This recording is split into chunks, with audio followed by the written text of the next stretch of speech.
On behalf of the organizing committee, we extend our appreciation for your presence today. I will take a moment and I will plead you allow me to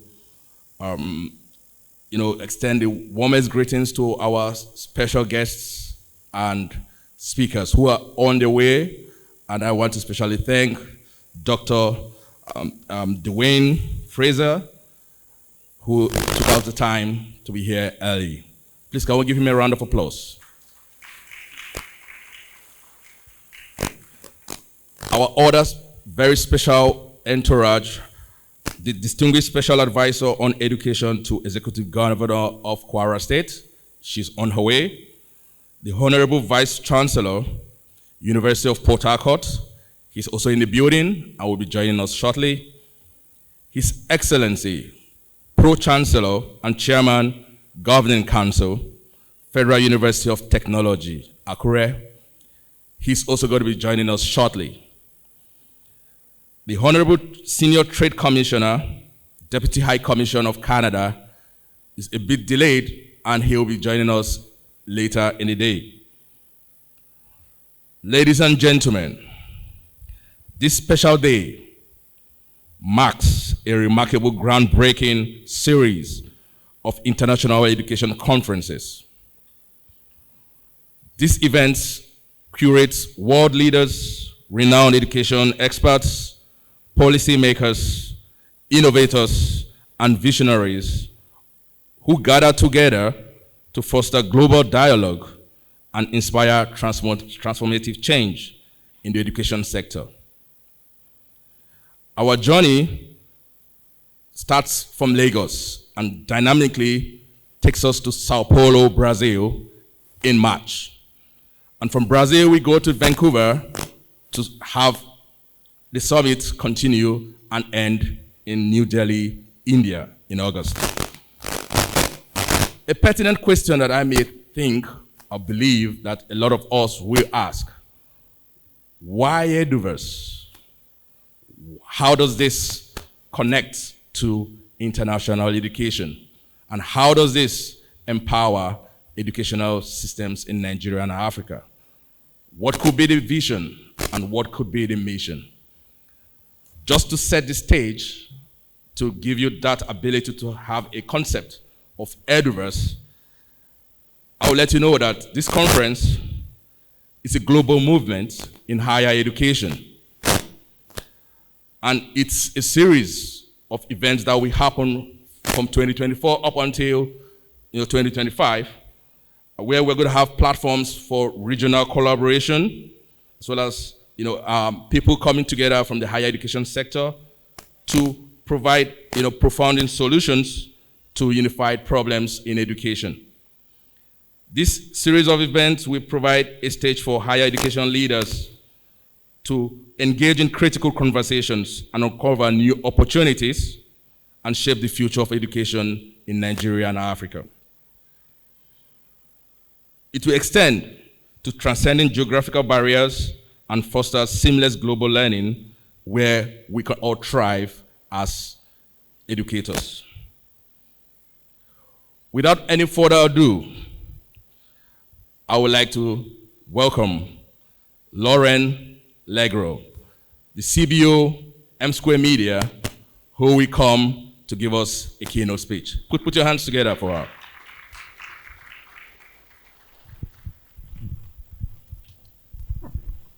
Good morning, everyone.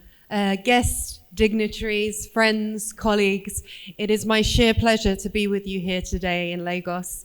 I was very excited to be joining. I had a really smooth and seamless experience in the airport on a wonderful welcome and hospitality. So I'd like to pay homage to what has been a very successful trip to the country so far, and thank you for having me. I've really had a fortunate time. I've been in the higher education industry for 17 years plus. I started my career going to Hong Kong to lead a market entry strategy for a professional education group.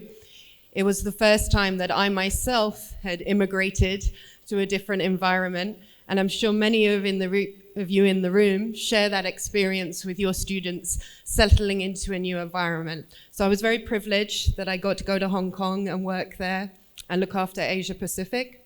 Then I moved to Singapore, yet again a new experience for me. And then I took up a role as a CEO of a German University of Applied Sciences. Then the pandemic happened, and I, like many others, pivoted to education technology as we all suddenly found ourselves remote.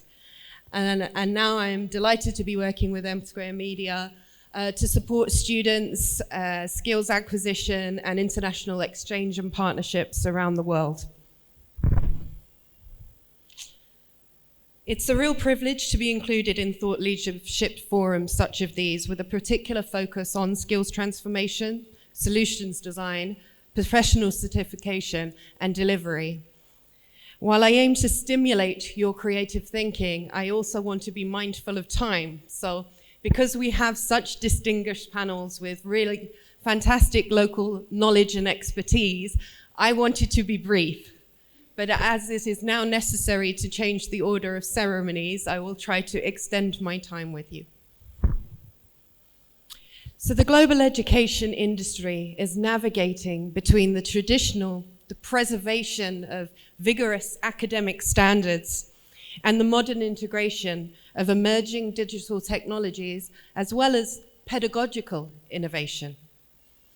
With the pandemic, the education sector had to adapt radically. The world changed almost overnight. Student expectations also forever changed. Students are now very focused on graduate career outcomes, what the ROI, both of their time invested in higher education studies, but also their choice of destination of higher education studies, and how this will give them a competitive advantage in the labor market. Likewise, policymakers, ministers, departments, and government agencies also want to ensure that higher education develops the skills and competencies that the nation requires to sustain its economic growth and success. It's a paradox that it took a global tragedy to make digital learning, which was once a peripheral issue, so relevant to us all. But on the positive side, it has meant that a lot of innovation, a lot of adaptation, and a necessity to facilitate change. So learning has been defined as the relationship between an individual and their environment. And post-COVID, I think that's an even more pertinent description of learning, because the environments and context of which education happens has so dramatically changed. Faculty have had to suddenly be competent at delivering online. For some people, this first meant Zoom. It's quite daunting, even if you have a PhD and outstanding expertise in your sector, to suddenly deliver your first lecture online. And I want to pay homage and compliment the faculty from all over the world who stepped up and did that and ensured, as UNESCO say, that learning never stopped during that time. But it is also time for policymakers and industry stakeholders to think, how does the role of professional development of our faculty, of our infrastructure, prepare us for the future of education going forward? Quite simply, students demand more than just a Zoom room now. They want interactivity. And as I will go forward, I'm going to talk about the key themes. I will return to this topic. Can I please ask that you move to the next slide? So along with this, the pandemic and the disruption of COVID, we saw what the World Economic Forum described as double disruption, because behind this is also what some people see as a threat of automation. The rise of machine learning and automation could mean up to 85 million jobs would be eliminated by 2029. Now, some of these jobs are labor intensive, very practical, perhaps manual, and you could argue the case that it's great that innovation and technology will help and create new jobs. And there is more positive data about the new creation of digital jobs. But my question to the faculty and the education experts in the room and educational leadership, how does a university ensure when they're developing their programs that they are enriched and equipped with the required skills of the future? The speed of technological change and the shelf life of a modern digital skill make it very hard to keep programs updated and validated. We cannot expect that lecturers can become masters of every modern software phenomenon, of every industry that requires workforce development for a particular skill that may become redundant in 2 to 5 years' time. So as I will talk a little bit later about lifelong learning, you will see how important the cultural mindset, growth mindsets, and lifelong learning are to building the agility among the workforce and in educational institutions to pivot. Next slide, please.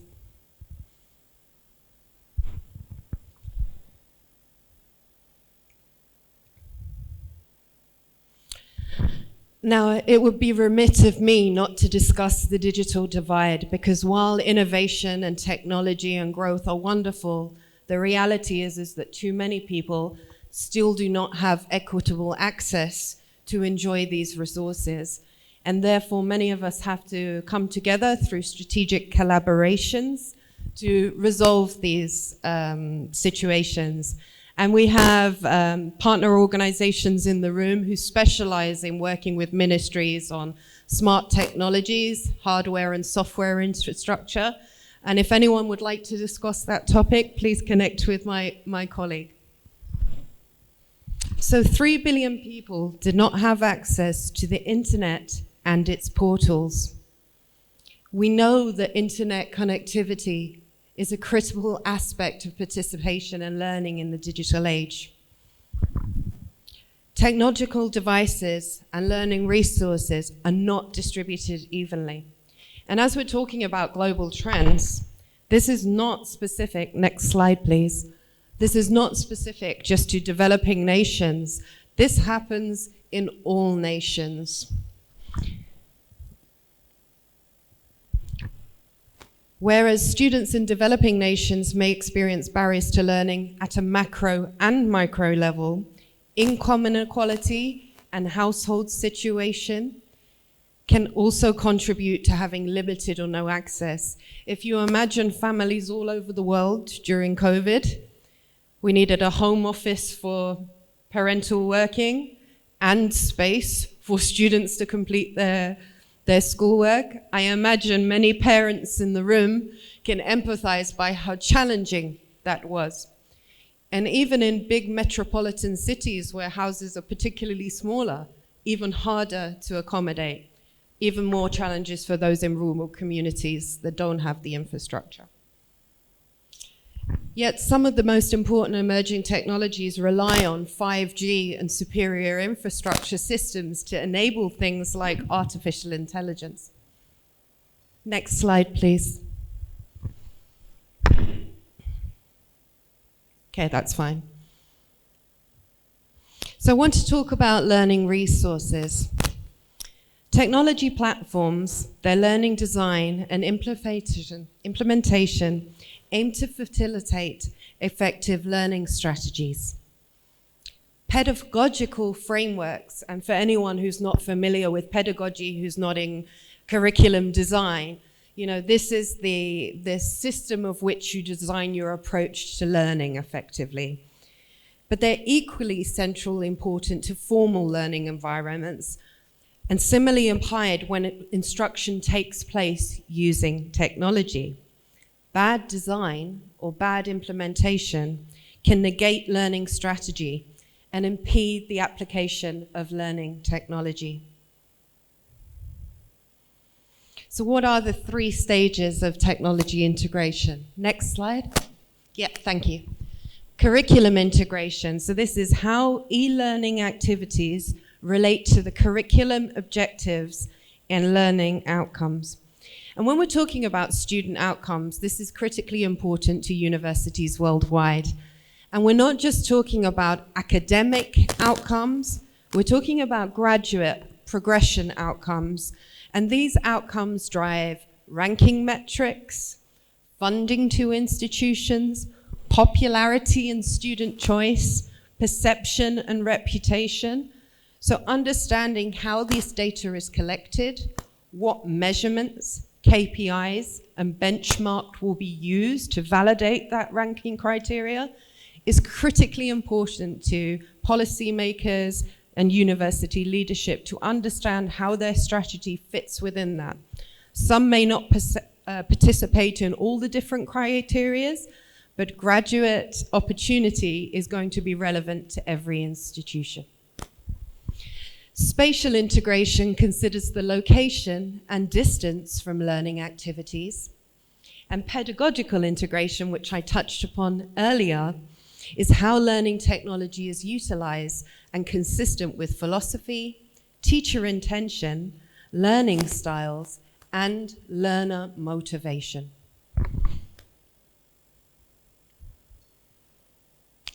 Next slide, please. It is also important that we keep accessibility firmly in mind. And there are third-party organizations like Quality Matters. Different students may have different accessibility needs, and we need to be inclusive, not just in our physical spaces, but in our digital forums and engagements as well. So accessibility objectives can be used to ensure technology is inclusive, adaptable, and accessible to those with additional support needs. Next slide, please. Then a very popular word of the time, learner analytics. Now, analytics and data in general can prompt very different reactions in different people. Some can be wary and skeptical and have privacy concerns. Some people can be nervous of how do we use this technology? Where is this data stored? And some may just feel uncomfortable and not familiar in how to read data and best interpret it. But learner analytics are important and they do serve purpose. They provide instructors with critical information related to students' learning behavior. This is very empowering to universities. It facilitates them with a way to take early intervention if they see learners falling behind, to track trends in the employability and labor market by being able to see what programs students are performing well, what programs students are scoring well on, what programs students are applying for, attending, dropping out of. All of this can help educators refine their craft.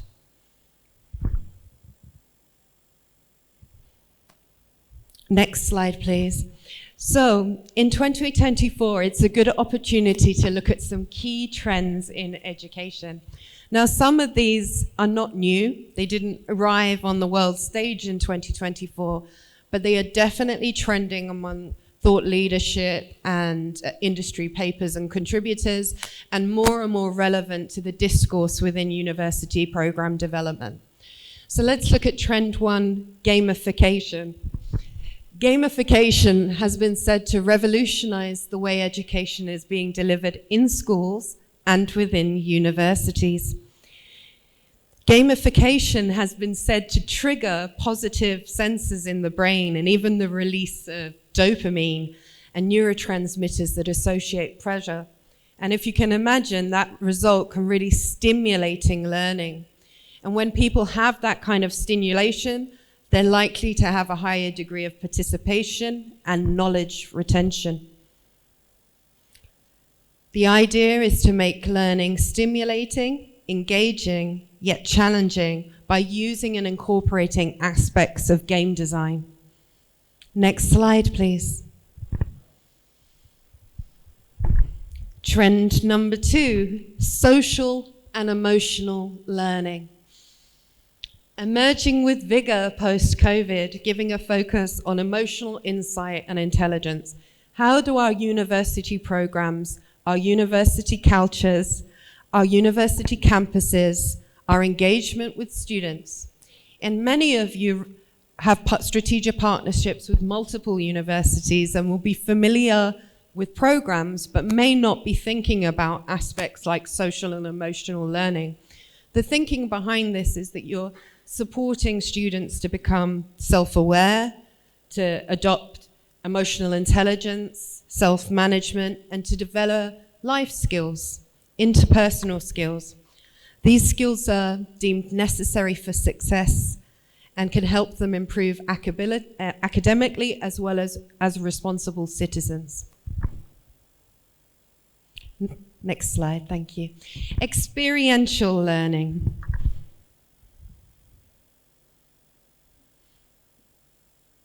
Experiential learning relates to hands-on experience and sits at the bridge between theoretical and practical applications of knowledge and learning. So examples of what programs might include, be it local Nigerian degree provision or international degree provision, could be things like community service schemes, service-based learning, undergraduate research, study abroad or semester overseas programs, internships integrated into academic programs, student teaching where the module is structured, where the student will be measured on how effectively they help others learn, and one that is very popular and very common assessment method, capstone projects. So experiential learning opportunities can be course and non-course based learning activities.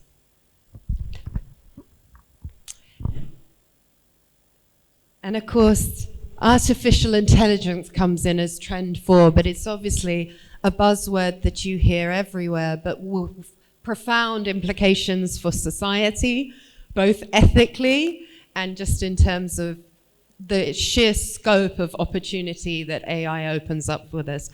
I'm sure we cannot have this session without mentioning ChatGPT and other providers out there. Obviously, you have Google and others that have entered this space.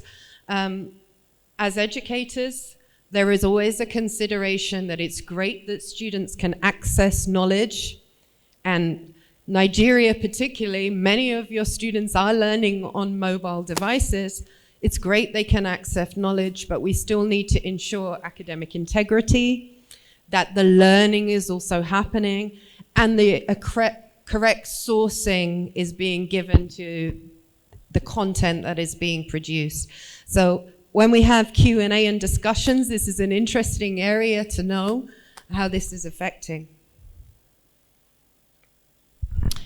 But AI is definitely reshaping institutions. It's helping them analyze student data, be predictive of trends, personalize learning experience. And students nowadays do take a high level of importance on personalization. Social media has raised a generation that are used to personalized advertising, tailored algorithms, curators of their own content and their lives, and it's a natural evolution that students will also look to have some personalization in that journey. It can also help to drive recruitment and a particular focus for universities, retention of students. AI-driven analytics identify at-risk students and tailor educational content and enhance learning opportunity.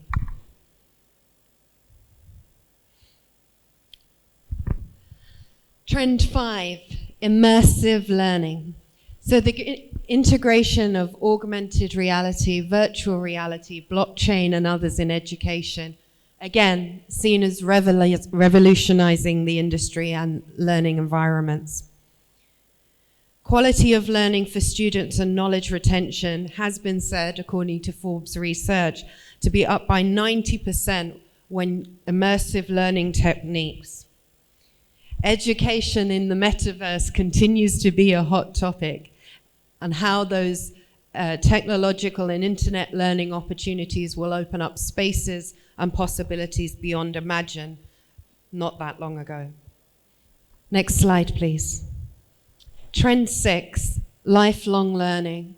Perhaps this is the one that is irrelevant to to everybody in the world, regardless of level of seniority, academic prowess, excellence in the field. It is a muscle that must be nurtured from young. I am a great fan of Carol Dweck's growth mindsets, which teach students and others that every opportunity for learning should be embraced, that you should not be afraid of failure, trying something new, or even being afraid to look stupid when you make mistakes. It is something that I bring into workplace cultures and spend quite a lot of time on. My team can testify to that. But it's something that's really important for schools. And when you have esteemed academics in universities, scientists with PhDs that are experts in their field, ensuring that they have appropriate professional development in other areas is important and quite a challenge for universities to do alone. Strategic partnerships can bridge this gap. There are a lot of micro-credentials, professional development programs, professional certificates that can be offered to faculty and also integrated into the curricula. Upskilling of faculty, building the lifelong learning muscle, and embedding a growth mindset that students and faculty can take beyond graduation. Lifelong learning can help institutions through smart data and strategic collaboration. And again, I will call upon a colleague who's here with us today, who also's organization Q Academy leads on this space as well. Feel free to connect with him. Curriculum integration of targeted skills acquisition, pathways to professional certification, credit-ready content. I was privileged to be able to lead on an internal project for this previously, working with a European regulator, third-party accreditation agency, to have European credit transfers, ECTS, to be applied to professional certifications, so that when you do these as part of your degree, the university will retain control of the assessment, but this is a way to integrate software knowledge through guided projects and industry certifications that will help graduates enter the workforce at appropriate level positions. Virtual labs are an important forum to facilitate this skills acquisition.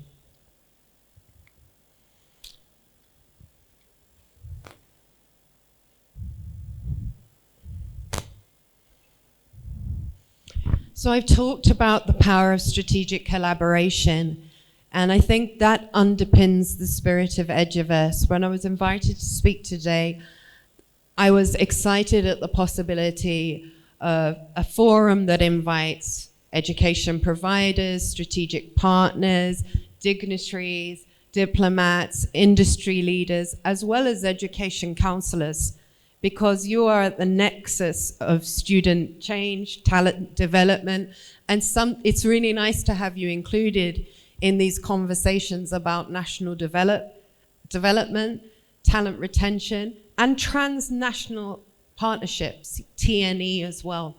We also have Professor Dwayne, who's joining us today, who will be able to give a perspective of TNE and provision here in Nigeria, and I look forward to that. But ultimately, it's about adaptation, innovation, and meeting the demands of an ever-changing global education system.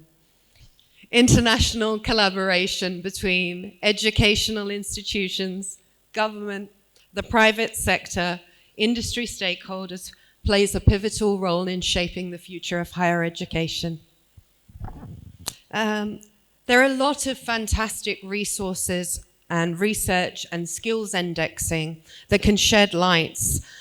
This one is from the Coursera Global Skills Report 2023, which shows learner distribution on their platform in sub-Saharan Africa, the percentage of students learning via mobile means, which populations from where have access to internet. And there is a growing scope, next slide please, of digital learning in Nigeria.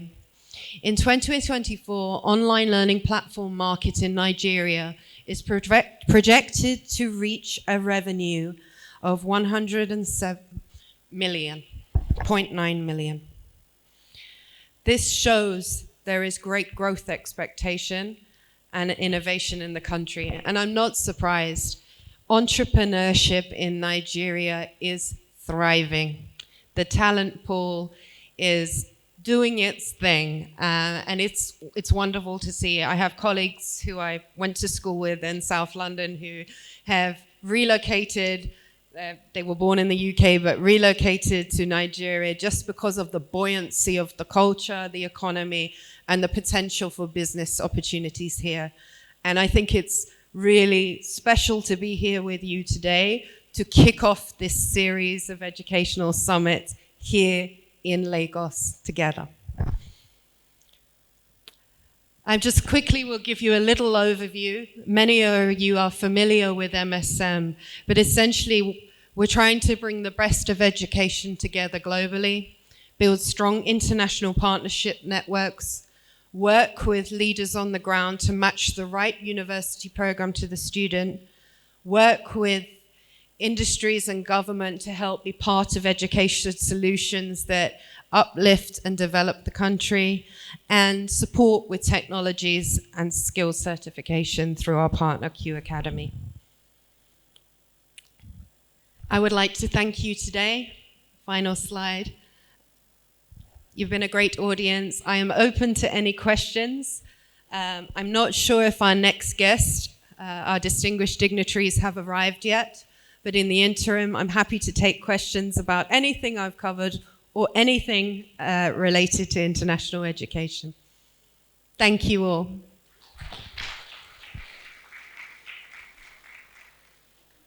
Thank you very much, Lauren. Good morning, everyone. And for those meeting me for the very first time, my name is Ola. So I'm the co-host for today.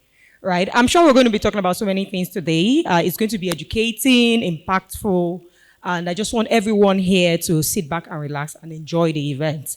However, before we kickstart, I know we've kickstarted anyways, but then before we get into more serious matters, when we come to events like this, it's very important that we network, right?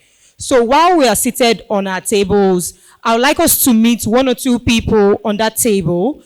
I'm going to be passing marks around though, so I need you to take this seriously. So this is just like a simple assignment that I want everyone to partake in. So just get to know one or two people at your table, know their names, the business they currently are, the name of their business, one or two things about them. I'm going to pass around the mic, so please, and I'm going to pick people around them. So just briefly meet someone at your table. If you've done it before, do it again. Just meet someone at your table. Let's just get talking to people because networking is super important. You might be talking to the next president of the world here. Who knows if there's anything like that? But please just meet someone. Know their names, the name of your business, one or two things about them. I need one usher to bring a mic. I'm going to be asking 3 tables at random. You talk about, tell me the person you met, what the name of their business, and 2 things about them. So please make sure you're talking to someone. Okay, you're writing it down. All right, sir. Who did you meet? You, yes. Who did you meet? I'm talking to you, sir. Hello, sir. It's you. Okay, all right. So I'll go to the next table. They seem to still be meeting themselves. So let's speak to someone else. I can see people writing it down. Hello, ma'am. Pencils up. Who did you meet? Tell me the name of the person you met, a business, and 2 things about her. All right. Good morning. All right. Her name is Bridget. So she's from Divine Educational Consult. So they are into traveling abroad for students. You want to go to Canada, Australia, US, and the likes. 2 things about her. You want to skip that part. You went for the easiest thing. Okay, 2 things about her. She's from my conversation with her, I feel she's someone that is simple. You could easily talk to her. She was able to listen to everything I had to say. Yeah. And you knew do that from just 2 seconds? Yes. Wow, you must be pretty observant. Nice one. All right, so please hand over the mic to someone on that table. Just pick someone at random.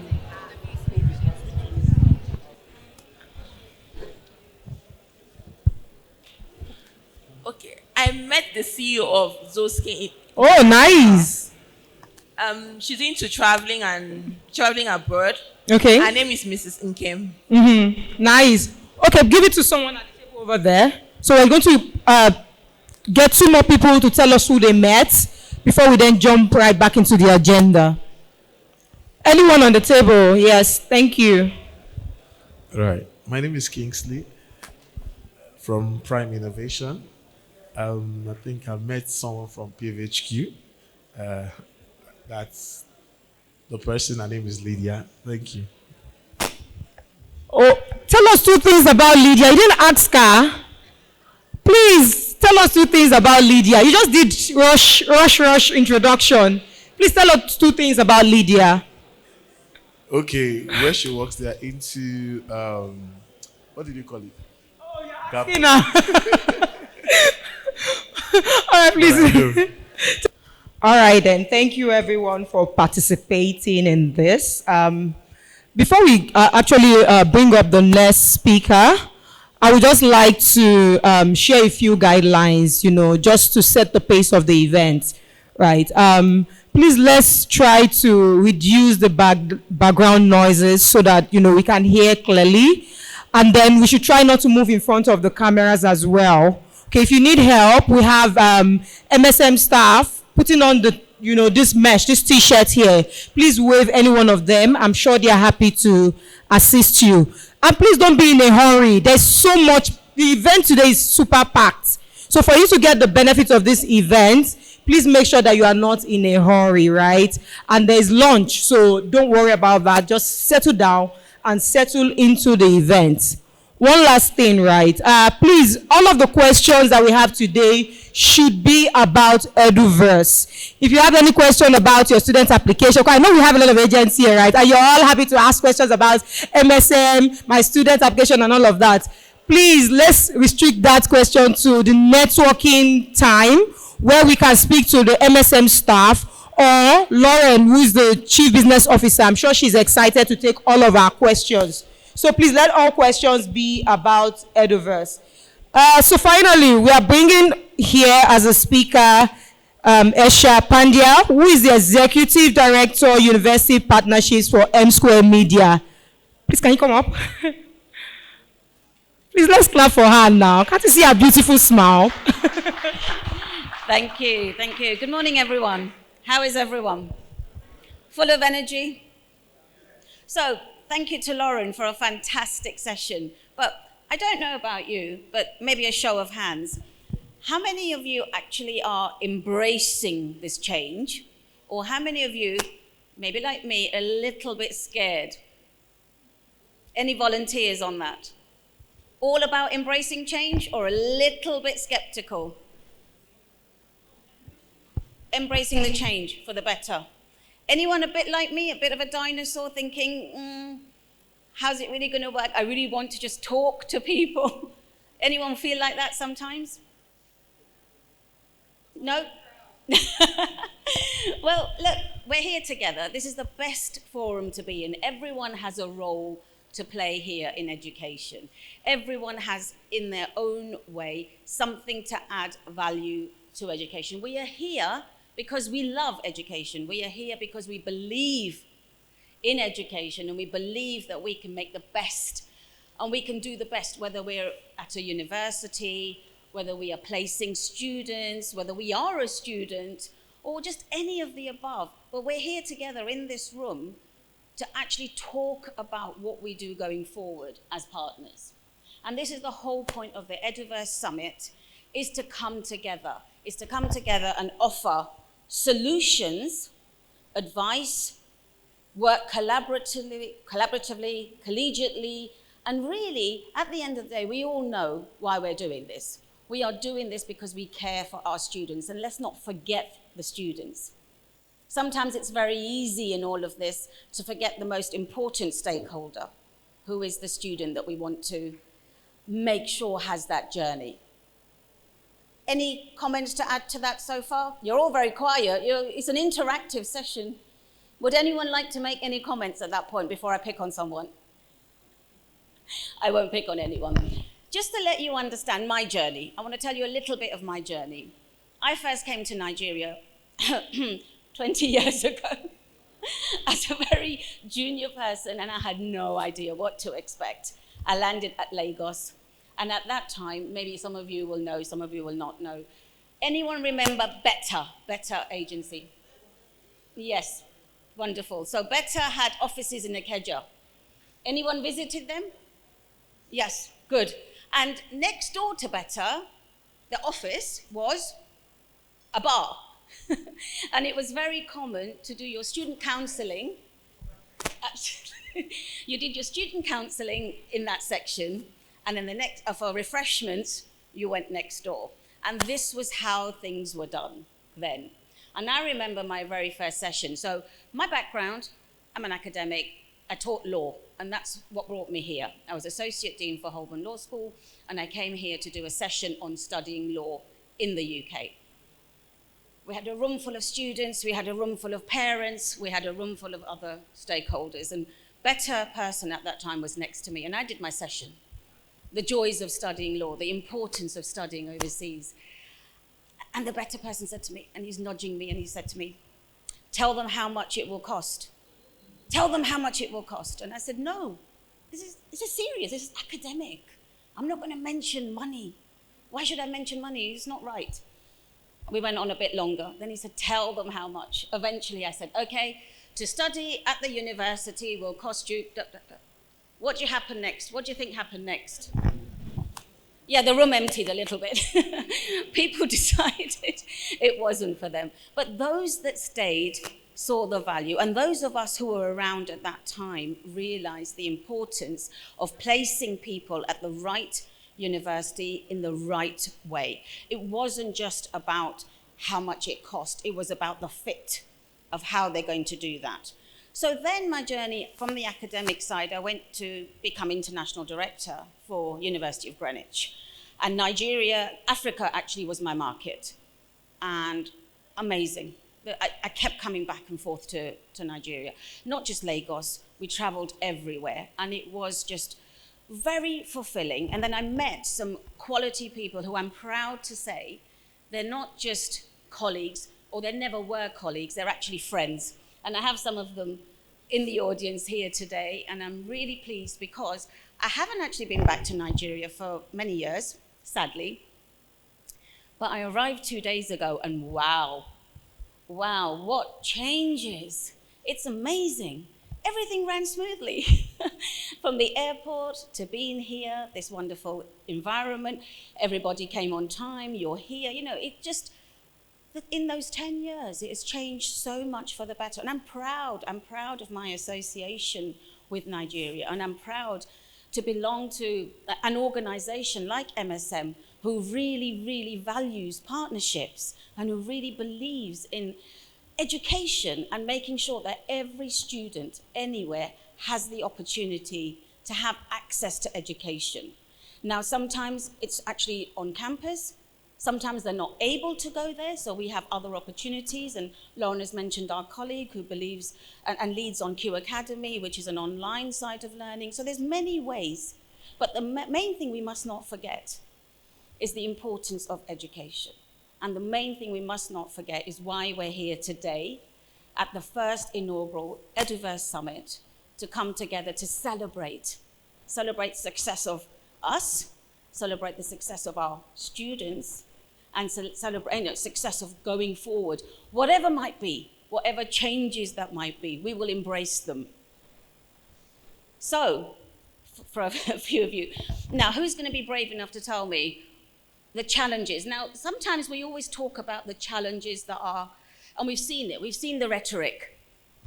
The British Council, Bwela, everybody talks about, if you're going to the UK, we've got AirC, where all of us in the room as educational consultants are always reviewed. We are always benchmarked, correct?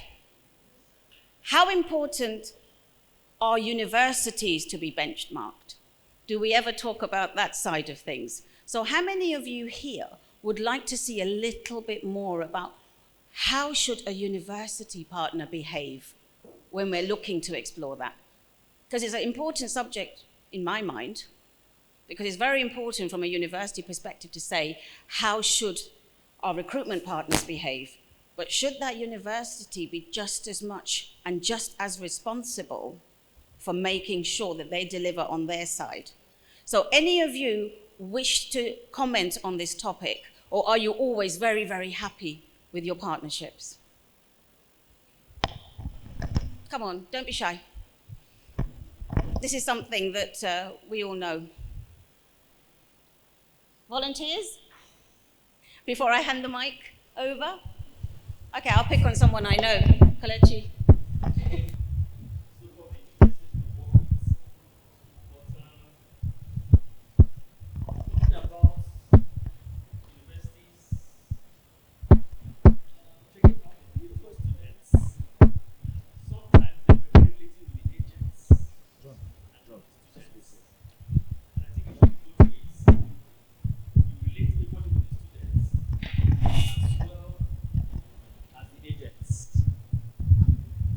Making money from the students, so they should be as important to you as well as the agents. Yeah. I mean, the relationship is an extremely important one. And I don't think that any relationship in this whole setup should be more important than another. Yeah. And I'm curious because every time we get told these things about, how the behavior should be, and I'll use the word of an agent, and I think that's absolutely fine. I became an agent after my journey of being an academic international director. I led an agency from Nigeria, I have to say. If any of you remember PFL? Okay, don't throw things at me just yet. But that's where I met these wonderful people. And we were at the forefront. What we were trying to do was at the forefront. And there was respect there because we came from different backgrounds. But why did we decide to become why did we become agents? Why was that important to me? It was important to me because I taught international students. And I could see them sometimes struggling. But more than that, shining sometimes. But I was curious. I wanted to know, what is your journey? What led you to come to Hertfordshire? What led you to come to Greenwich? What led you to come to any of the universities I worked at?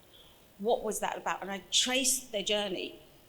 And that led me to saying, well, I would like to be the person that actually places or advises a student, because it's a pivotal role. It's an extremely important role. You have the future of that kid in your hands, okay? And the responsibility of the parents who want to make sure that they've gone somewhere safe. So for me, it was not knowing where they came from that led me to come here to understand why they wanted to go. Now, of course, it's very different. Now you don't need to go anywhere. You could just sit in your house and still get the same qualification if you wish to. But what about that global exposure? What about that other thing that we want? And, graduates nowadays, they were always then as well. They have to be that all singing, all dancing graduate. Would you agree, Kelechi, still? The students still have to be very much involved? I still maintain they are the ones that are exposed to this experience. Yes. So they should be carried along as much as the counselors working with them. Because I've heard someone say things like, when they reach the university, they don't get any feedback. It's just little cases. But then when we reach them, then the school responds. So I think it should be both ways. That's what I'm saying. I know most people may not agree with me. I mean, you prefer them talking to you and not the students, but somehow, when you travel to meet them, when we talk about culture shock, it hits them very hard when you don't carry them along from these points. And then they end up in those countries, and then they have to struggle for a while. It's a struggle all round. And we have somebody who would like to speak, so thank you. Introduce yourself. Okay, yeah, my name is Fidel. I'm a travel agent, and what I want to add to what he has said is that I believe it should be both ways, but more especially, there should be a cordial relationship between the schools and the agents, knowing fully well that if there are no agents, you might not have the students in the first place. So now, and it shouldn't be that when the student has gone there, that is the end of the transaction between I and the student. No, it should also continue. You know, so if I have a very good relationship with the school, I will also transfer it to my student, because it is still me that brought that student. So I should have more relationship with the schools, and they should educate me more. There should be a friendly relationship, a cordial relationship, information passing to me. So I will also, because it's not just one student that I have, you know, from time to time, I'm checking on them. So I will also educate them, tell them what they need to know. But for the school and myself, we must have that continuous relationship. There is no end to that. And they should always try to, you know, give me what I need to know at every particular point in time that will make me to get more students. So that's what I believe. Thank you.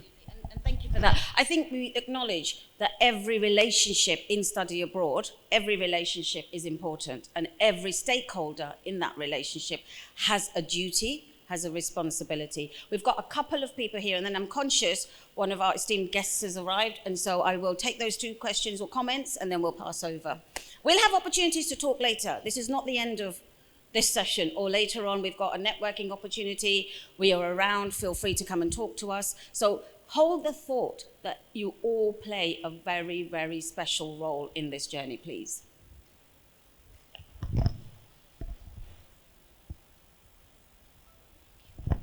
Hello, good morning. My name is Tessie from 3AG. I think your question was, are we satisfied with how the university partners work with us? So far I haven't had any issues with any of the MSM partners. However, I just wanted to react to a few things that have been said. Yes, the universities should be in touch with the students, but it is your job to basically handhold the students through their journey as an agent. So I don't think that we should pivot and put it back on the university, because they've got a lot more to do in terms of administration. So that's why we're here. So that's what our job is. And I absolutely endorse that. There is such an important role to play here. And in fact, the most important role, I would say, the most important role, because you're the first person that they see. So I would never take that away. I remember I was on this side myself, so I know how important it is, and thank you for making those comments. We had one other before we finished this quick session, but as I say, plenty of time later on to continue. Morning, thank you. I have a concern about the digitization or the aggregation of application processes, because it sort of minimizes credentials. It minimizes, you don't have a face to talk and say, advocate on behalf of the student and say, I understand that these are cutoffs and these are requirements. However, consider this and this. So there is something in the technology that minimizes the student's credentials that doesn't allow us to provide as much advocacy for their career path. In addition to that, then we lose the connection of being able to, the student talking to somebody there on career advising, saying, okay, I understand you want to study law, but you don't have the credentials to do that.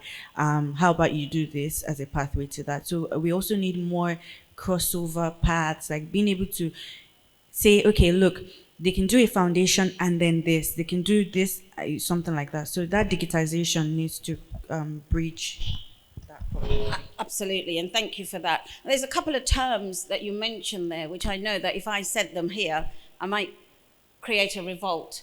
Aggregation, digitization. So these are important terms that we've all had to get used to and learn about.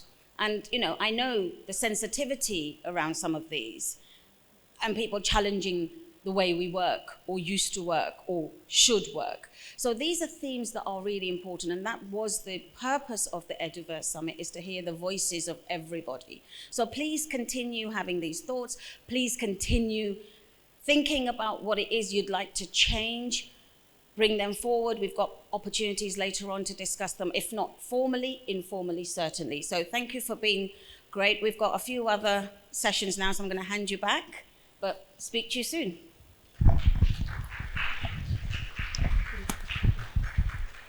Thank you very much, Mayor, for that session. So we're just going to jump right into it without wasting much time. Right. So we are going to have an opening, well, not really an opening anymore because we've had opening remarks, right? So we're going to call it another opening remark. So, so that it doesn't look like we're doing so many opening remarks, right? And this is going to come from the Honorable Senior Trade Commissioner, Deputy High Commission of Canada in Nigeria. Please welcome with me Dindembolo-Zaya Kuyena. I don't know if he's here. I think, oh, he is. Nice to meet you, sir. Thank you.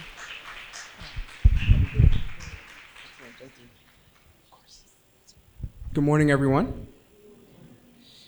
Just a few things. Thank you very much for adaptability around your schedule to accommodate. I just came back from Abuja, so I said I wouldn't miss this. And so thank you very much for the warm welcome. And my understanding, it's off to a great start so far. And I've slightly requested if they could adjust the format. So I'm going to provide some remarks and then make myself available for Q&A, if that's okay. I got the green light that there will be a microphone circulated around, and please don't hold back. I know I don't represent the department that handles immigration specifically. However, we work in tandem, and so in representing the government of Canada, I'd be happy to chime in as needed. First things first, my name is Zaya Kuyena. So the full name, you can just shorten it for obvious reasons. So please look forward to meeting all of you at moment's notice, even after these remarks. As it was mentioned, I am the Senior Trade Commissioner. So that just really means that I oversee the trade program as we're based here in Lagos. But it covers all of Nigeria. So there's a number of sectors. One of them is a flagship, obviously, is education, international education. And so many of you here in this room don't need to be convinced that education is this not just portal to the global economy, but it is the bastion of where holds a lot of trade prospects and opportunities and commercial opportunities for companies. So the people in this room, you play a critical role, not just here in Nigeria, but globally. And I will just mention it in an anecdotal moment quickly. I was in Kano, Nigeria just last week. This was my first time in northern Nigeria. I've been posted here for about 6 months. So one of the important key strategies is for us to increase the footprint of Canada in terms of trade across the country. And one thing about Kano I was really impressed with, I knew its history, both traditionally, culturally, religiously, but I underestimated its magnitude in terms of it being a commercial hub. Not just for Nigeria, but for actual centuries, it was a commercial hub for the Sahel region, for Western Africa. And so one thing that you do find, and it was quite fascinating when I was engaging with young entrepreneurs, invested in ag tech, clean tech, infrastructure. Many of them remained educated in northern Nigeria. Some of them never left to obtain education abroad. And one thing that I was fascinated, just when I was probing, okay, tell me a little bit more about yourselves. They would say, well, my actual origins are from Mali or Cameroon. My great-grandparents came to northern Nigeria because it's such an economic hub of manufacturing, of innovation in the, you would say, mid-20th century. So obviously, historical, political, and economic circumstances have made it so that Kano isn't that same type of magnetic economic force it once was. Lagos has actually taken over, at least in this country. However, Kano still remains the economic capital, one would say, of northern Nigeria. Why do I say that? Two things. One, our responsibility and our commitment and our mandate, at least for trade here in Nigeria, is to ensure that we broaden our footprint, sure. But when it comes down to education, is for us to diligently cross every corner of this country to find talent,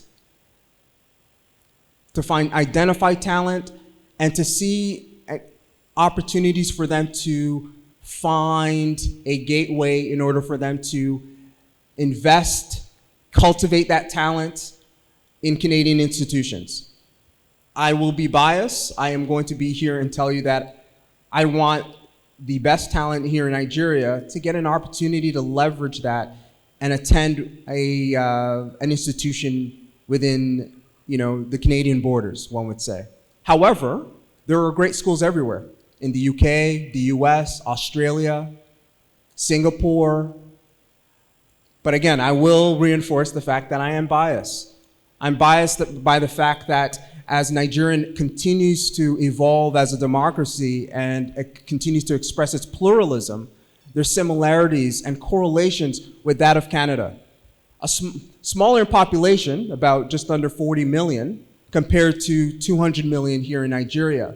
But how we navigate and how we've constructed our national identity, it's one that has been focused on promoting its Francophone culture and history, as well as its Anglophone culture and history.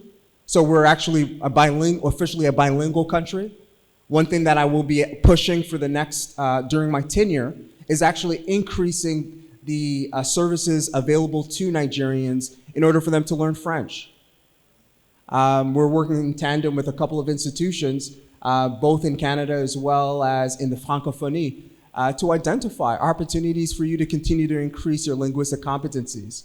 It has less to do with you just being intellectually more well-rounded. It actually allows students to be a bit more well-equipped to the labor market. But let me go back to the focus on the Canada and Nigeria correlation and where education falls in line. I'm a product of the Canadian education system, and so one of the things that I want to stress is preparing students for the 21st century and all that consists within that. And I think our duty isn't just to cultivate the minds of the future for Canadians. I think there's a responsibility to the international community.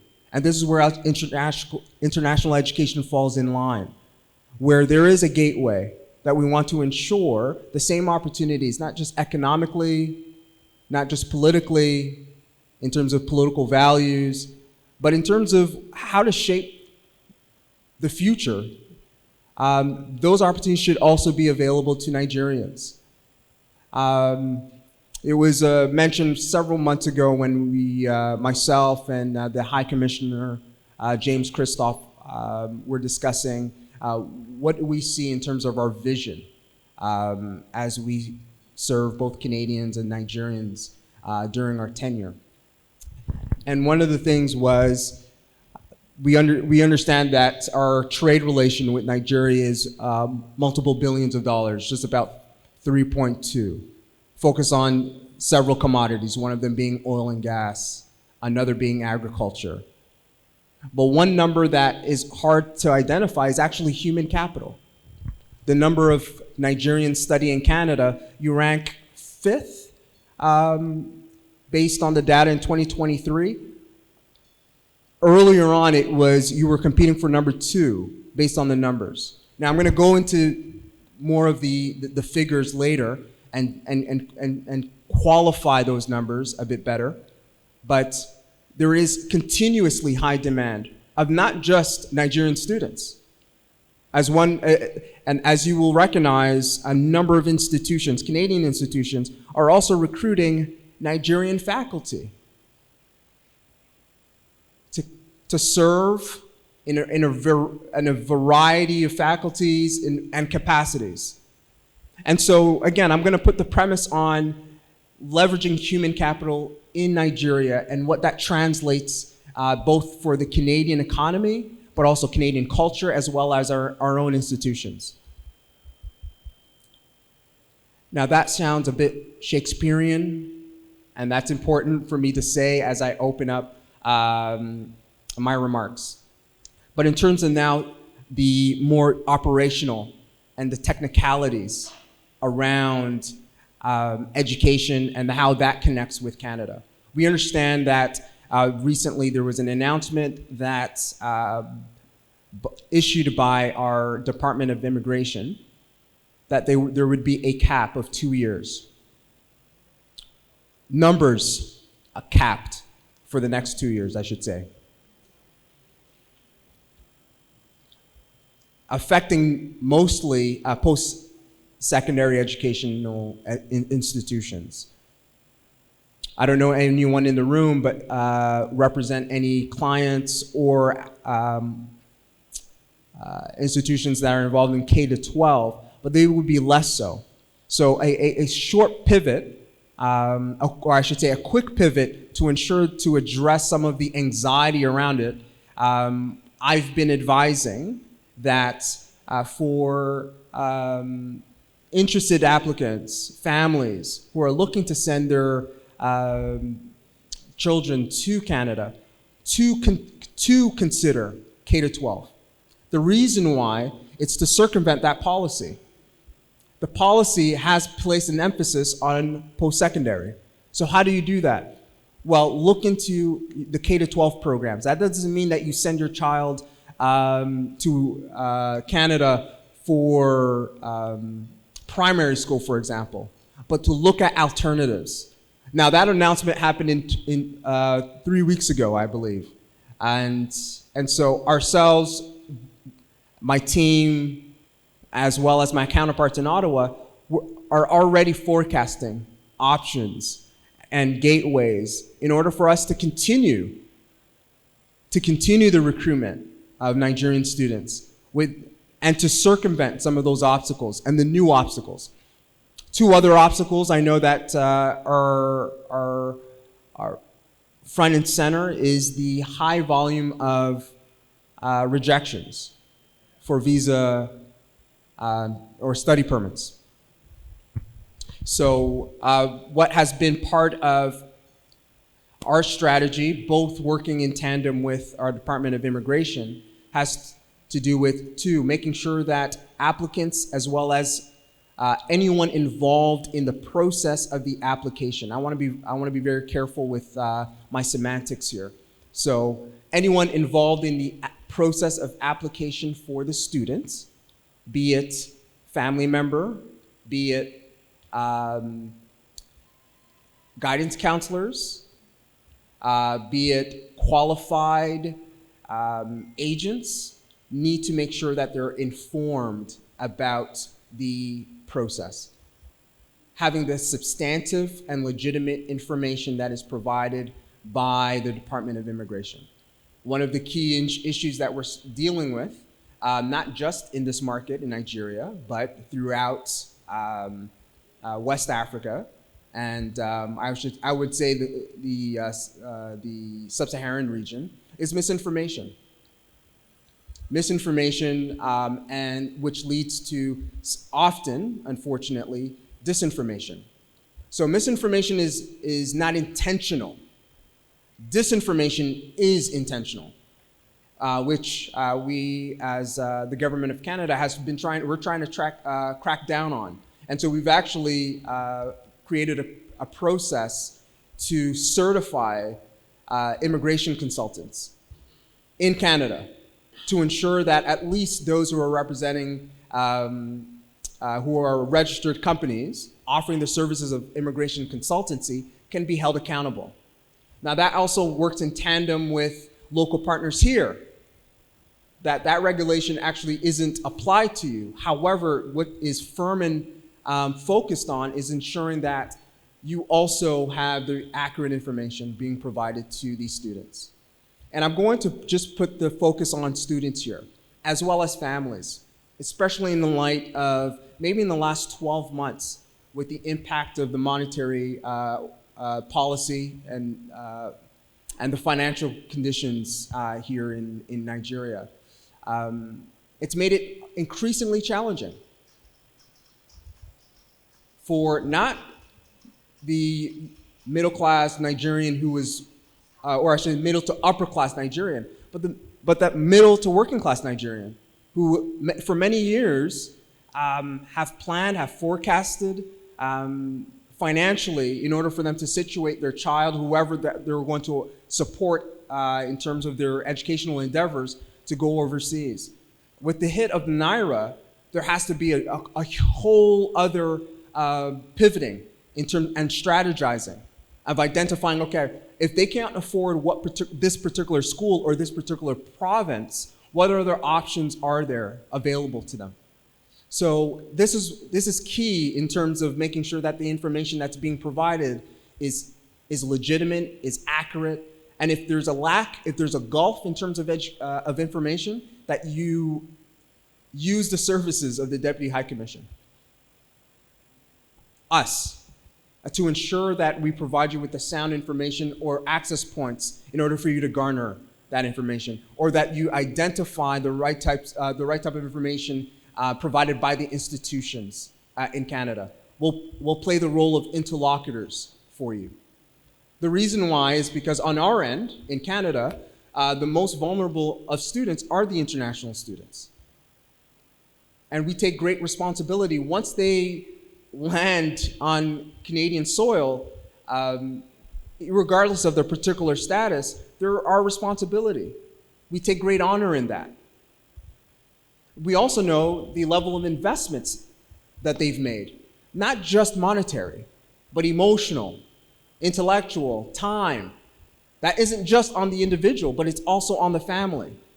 So this goes back to our people-to-people ties. I know it may sound just diplomatic.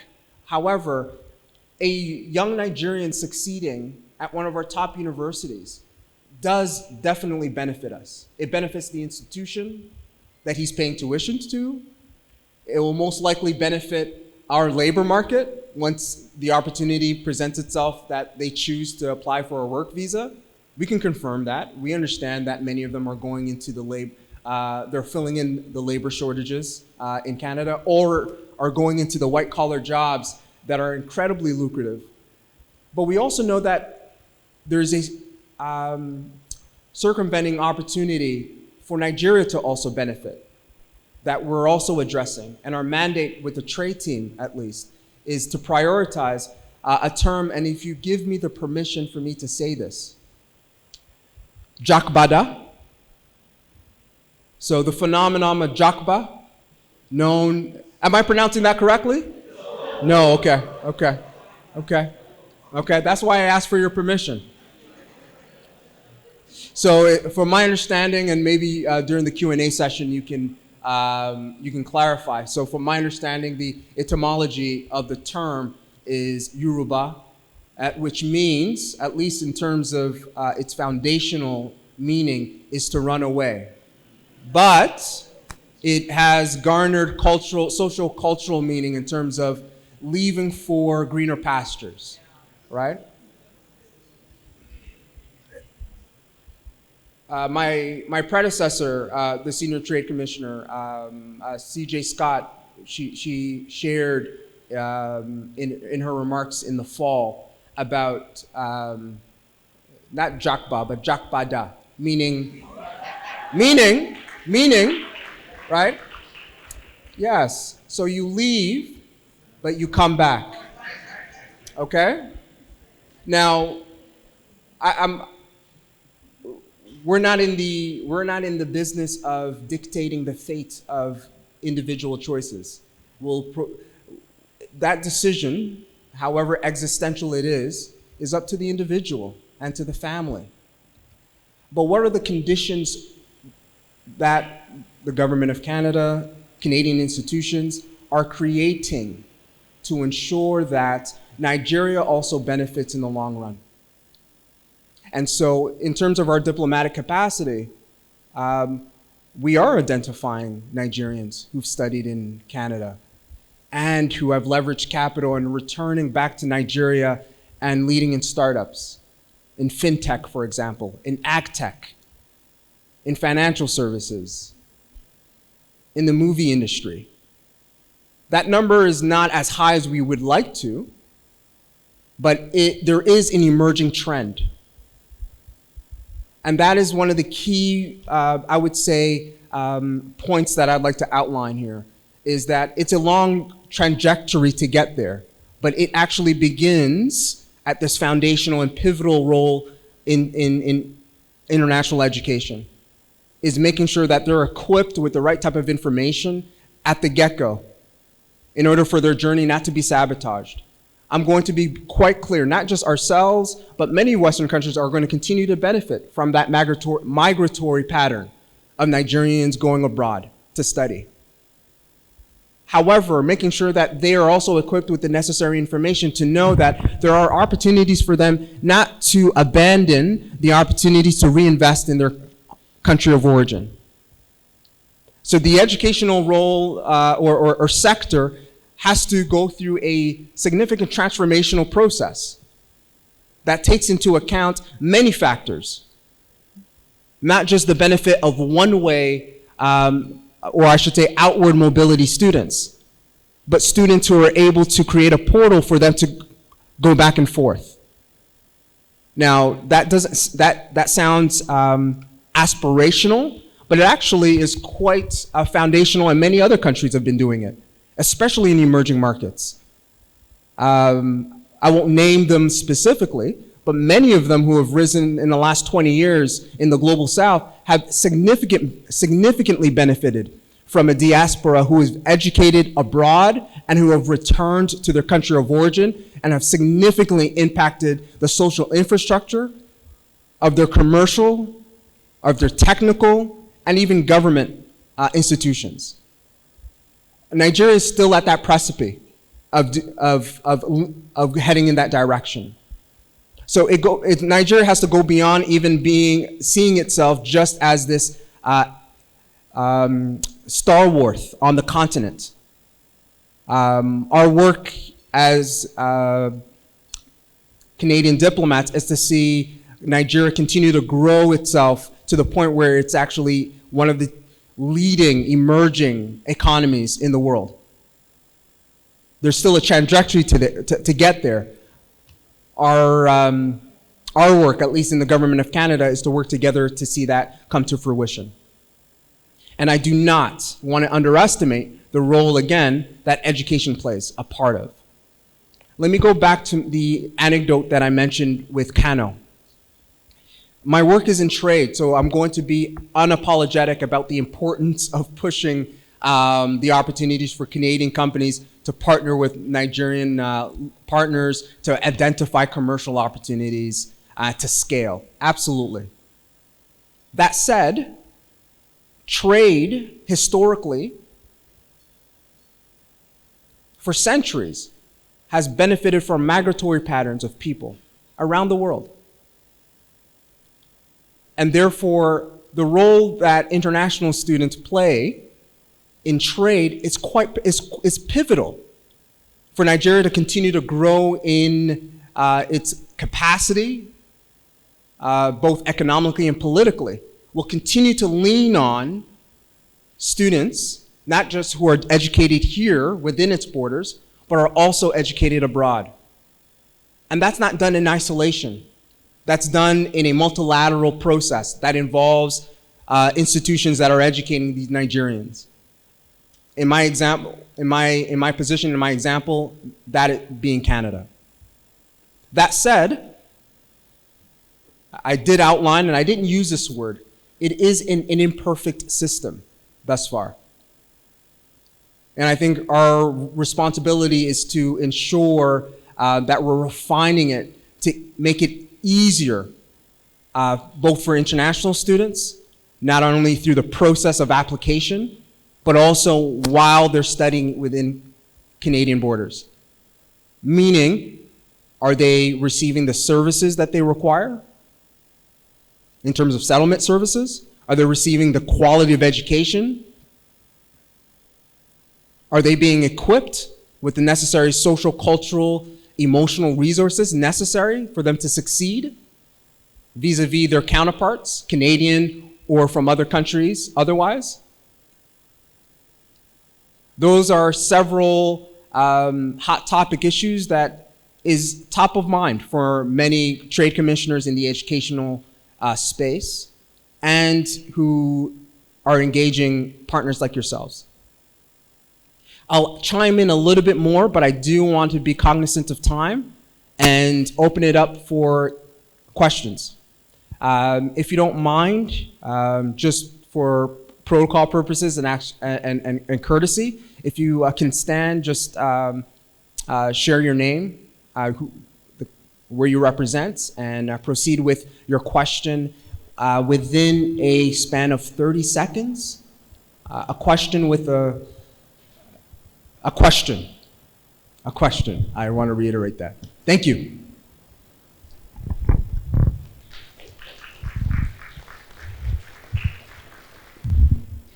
Morning. Thank you. Evangeline Ogunkolati. I am a Jakbada person from University of Windsor, Ontario, and I'd like to ask how many provinces are working with the K-12 sector in Nigeria. I know currently, because I'm an education consultant, I know of the Kamloops School District. So I just want to know what more opportunities are there for the K-12. Thank you.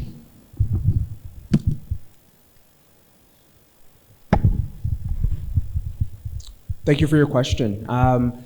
There are numerous K-12 schools. Now there's a range. And when I mean these K-12 institutions, many of them are private, one, but there's a scale, meaning there are the high-end private schools, which quite frankly could charge tuition upwards of 40,000, and some go as low as, last time I checked, there's one about between 16 to 20,000, and by the currency I'm referring to is CAD, not Naira.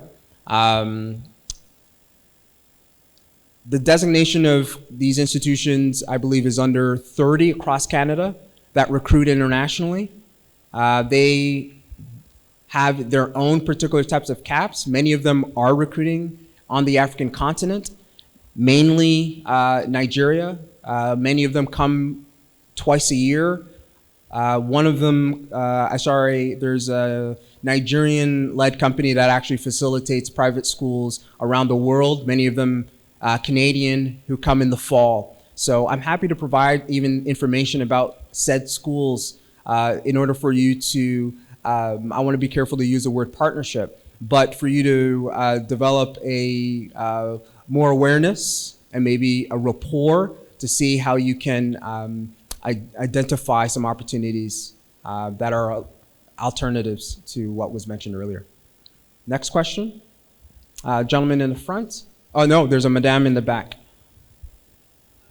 Morning, my name is Fumilola, and thank you for the privilege to be able to ask this question. I'm also a Jakpada student from University of Winnipeg. Thank you. So my concern is for the students and their families who strive, make all the efforts to provide at least the basic things that RCC wants. Take, for instance, a student paid full tuition, has GIC, and in a Canadian bank, CIBC to be precise, funded their accounts for like 6 months to be sure that aside the living expenses that they provided for in CIBC, they also funded their Nigerian accounts to be sure that, okay, this student would have something to fall back on, because we know that the CIBC account will only give them minimum amount of money for the month. And at the end of the day, they are still refused their visas.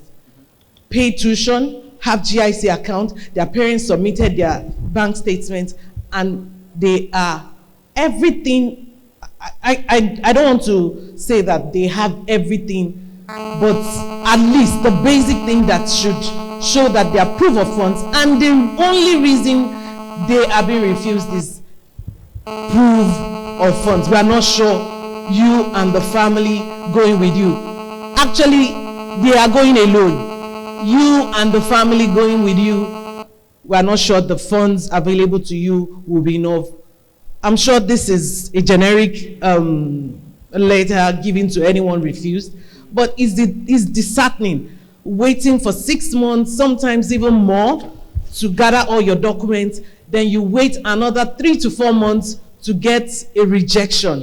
I think it's better if they know on time, or give them an opportunity to say, okay, these are the things we expect from you if you don't get, because I know that we've had that case before. My husband in particular got a procedural fairness because we didn't provide some things, and he was given a chance to provide the stuff they needed. So it's disheartening to wait almost a year, sometimes months, and you get a rejection. Thank you very much for this opportunity. Thank you for your question. And I won't answer it with a generic answer either. No, it absolutely is disheartening and incredibly frustrating. In the last, can I continue speaking regardless of the buzz? Sorry for the buzz. We've identified that. We've identified the high volume of rejection that isn't just based simply on unsubstantive information provided in the application. We recognize the significant delays. I know that our IRCC, and when I refer to IRCC, it's the acronym for the department, just so I could be quicker with the reference point. They've increased capacity to respond to the high scale volume, both in terms of application, but also to diagnosticate applications much more efficiently, specifically here in Nigeria. That's one. So that was done in the last year. Now, should it have been done earlier? Absolutely. I agree with you. And it doesn't give sufficient time for families to plan accordingly. So I do have the very difficult conversations with students since I've arrived, of them asking, I'm starting in January and it's October and I have not yet received my visa. Can there be anything done? So one thing that we are committed to, at least I can only speak for my work here done in Nigeria. I can't speak to other countries. So the trade team is working in tandem with IRCC to prioritize student visas in this coming year. So what does that look like? So that means making sure that IRCC is much more available to conduct seminars here in Nigeria. Now we're going to focus our time in Abuja and Lagos for in-person seminars. However, there's the option for a virtual to ensure that we cover much more ground across Nigeria. That is not just a placeholder answer for me just to say that we're working on it. No, it means that there's actual engagement with the department that actually oversees that process. We don't oversee that process. So, however, our work is to advocate in order for there to be a more clearer process to assess and also to respond to student visa applications for students, and to give sufficient time between them receiving the letter of acceptance, LOAs, and ensuring that they have enough gulf of time to apply, even get a response, and provide necessary substantive documents to support their case. I want to make sure that before I leave here, there's also a way in which you can inquire why, reasoning, justification as to the rejection. That also has to be clear. I realize that many do not know that you can actually request information, not just in terms of the status of the application, but also the justification. Now, we're also working with our colleagues to ensure that there's clear, I should say clear justification in order for you to understand where were the gaps and why the rejection was made, just to be clear regarding that point. But let me go back to the, more than just the information that's, or the fact of the matter of the rejection, but the overall sentiment, right? We don't underestimate the frustration of that bureaucratic process. That is the nature of the government of Canada. I think sometimes we are ad nauseum when it comes down to our processes. But note that sometimes the process takes longer, not just because of the back end, or so I should say our kind of our configuration of our mechanism of assessment, but also to doing the verification process, especially the financial verification process. There has been increased cases of Nigerian students in Canada that suddenly do not have the financial capacity to actually live day to day. So there's been probing to further verify whether the financials that are being provided is accurate. Now, I think this is being recorded. I'm okay by saying this. There are also agents that we've identified.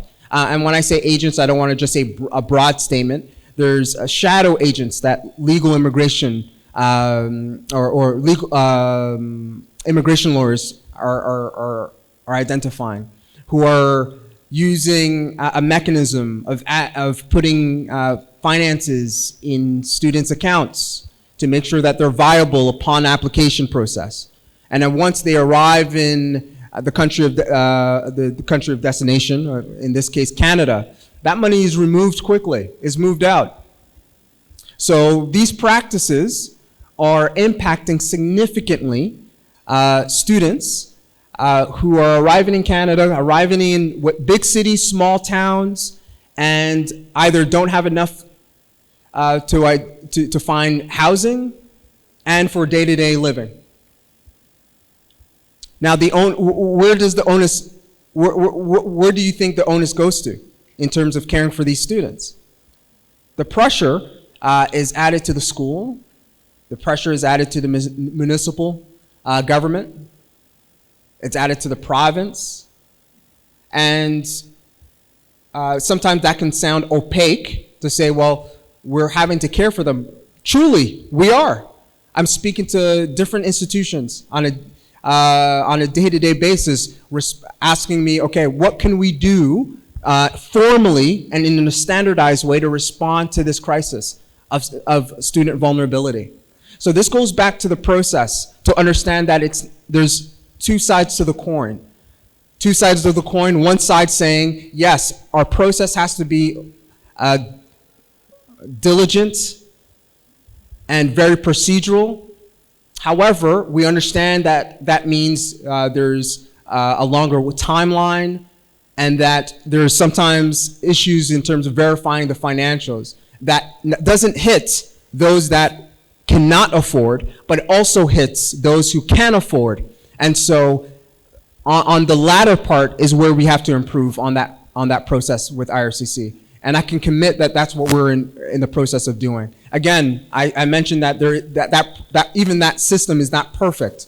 So we're relying on the feedback that you're providing, and we're working diligently with, even on a case-to-case basis with students, both in our Abuja and our Lagos office. Next question.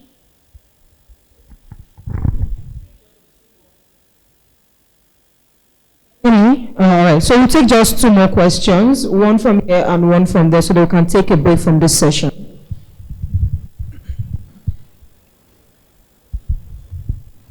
Good morning, everybody. My name is Lugbenga Debi. Good morning. My agency is James Land Study Abroad and Tours. I'm an education agent and I'm also a journalist. First, I want to commend MSM for putting up this education series.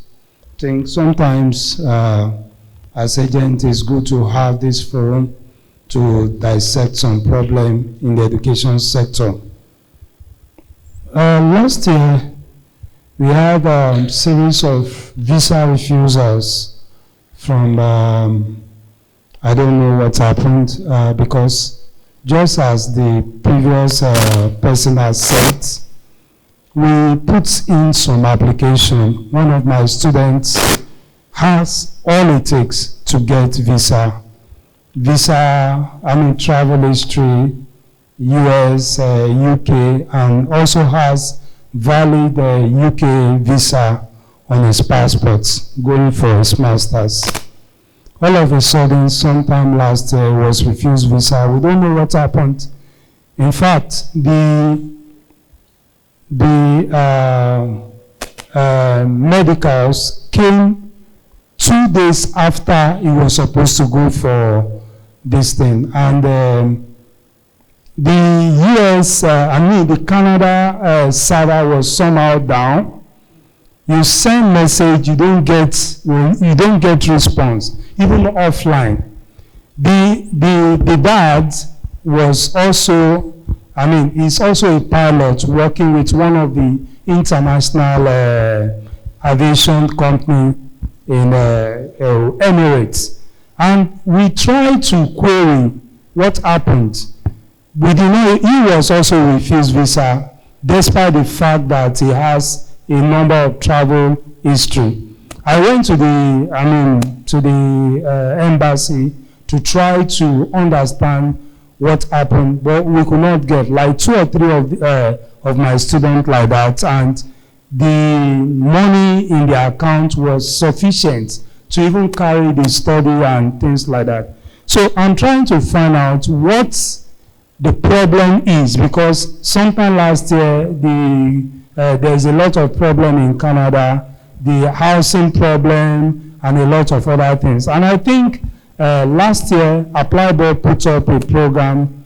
I thought we met at Eco Hotel and we're trying to discuss what the issue is, but there's no response from Canada. So I don't know what the issue is. Even last week, I applied for one of the students and the portal was having problem. It was a bit down. So I'd like you to see how you can answer this question.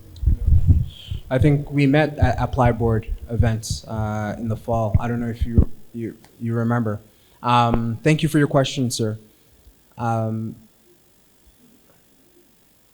I think you mentioned what I can't respond to the individual cases because it's not in front of me.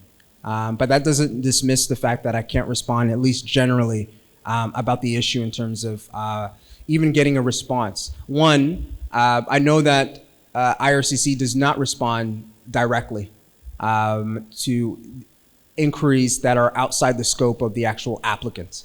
And so that due to confidentiality reasons. So I wouldn't even be able to request any type of follow-up to a particular type of application, given that I'm not privy to that.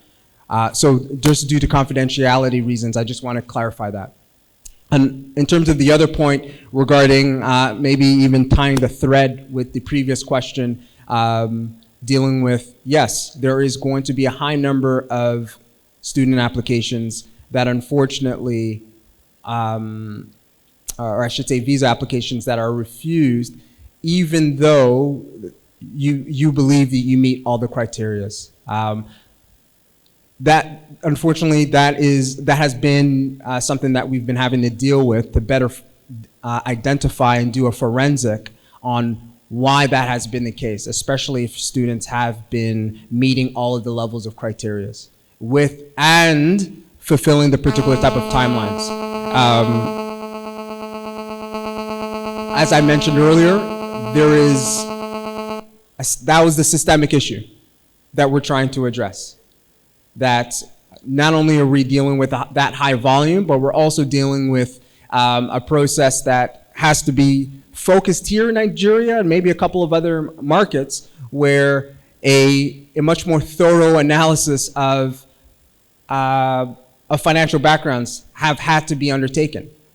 One thing that I know my IRCC colleagues mention is, for a quick example, during the application process, providing financials, you provide over 5 months to justify financial viability.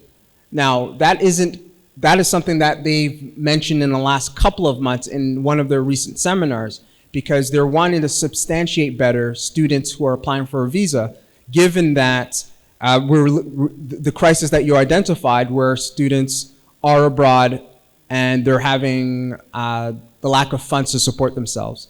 So that is something that IRCC has recently implemented, and I think that is impacting, at least in the latter part, students who have been applying.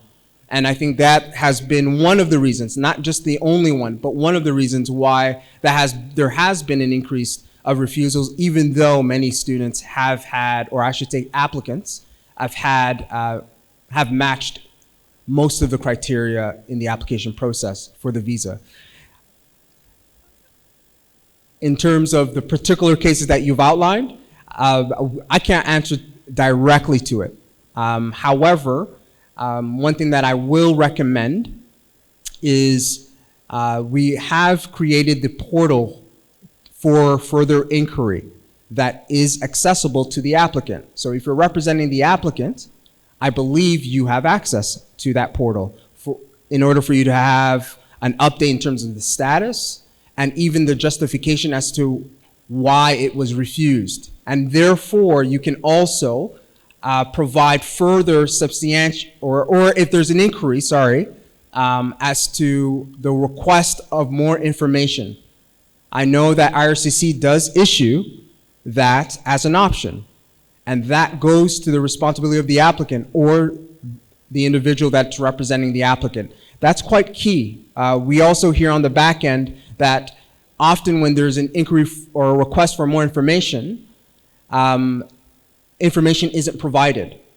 So on case to case, I don't have the numbers as to how many cases that is. I will defer to my IRCC colleagues for that. But that is quite key to ensure that when there is a request for information, that is provided in a timely manner, noting that high volume of applications that they're having to navigate. It puts you in a pickle, I understand, as agents representing many of the applicants. And so I want to reiterate the increase of capacity that IRCC is allocating to this, and also the advocacy being done by the Trade Commissioner Service. I think is that the last question? No, okay. All right, thank you very much. I am Innocent of Young. I represent ITSA Travels. I want to speak with specific examples. I represent students. For example, number one, I have two questions. Number one, why is it that, because I feel like these Nigerians are at the losing end, basically because of maybe the tag, like the Japada kind of tag, which has been given Nigerians the name that we just want to run away from the country. I am not running away. I try as much as possible to always advise my students that they are coming back. And my first question is, why is it that some Canadian schools refuse to do refunds for students? Particularly, I have a school right now that we are at loggerheads.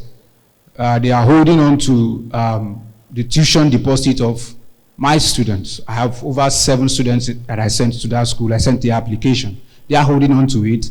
And they just gave me a response 2 days ago saying that's their community kind of policy, down there in Canada.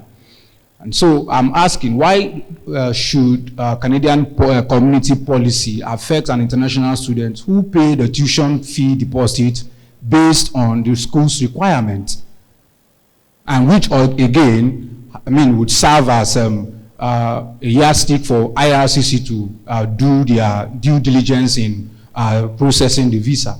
Why, when upon the student is now refused the visa, the community is holding on to, or the school is holding on to the student's refund? That's number one.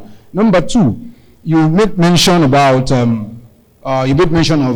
IRCC about large refusals on visas, large refusal of visas. Yes. Particularly, I have a case where I requested for the GCMS note from the IRCC because they gave a generic answer of insufficient funds. And when I requested for the GCMS note, I discovered that IRCC said that the course I applied for on behalf of the student was not showing a growth process, that it's not, the student is a graduate from biochemistry, and that there was no growth progress, that they want to see a growth process. And the course I applied for was biotechnology. This person is a graduate of biochemistry here in Nigeria, and I applied for biotechnology in Canada, and she got a refusal. However, the same course was applied for a student through me to the same school, and the person got, that family got the admission. And I applied the same again, same biochemistry, biotechnology, and this one was now refused. And I'm asking, why did you give the first student the visa and then refuse the second person the visa with the same progression?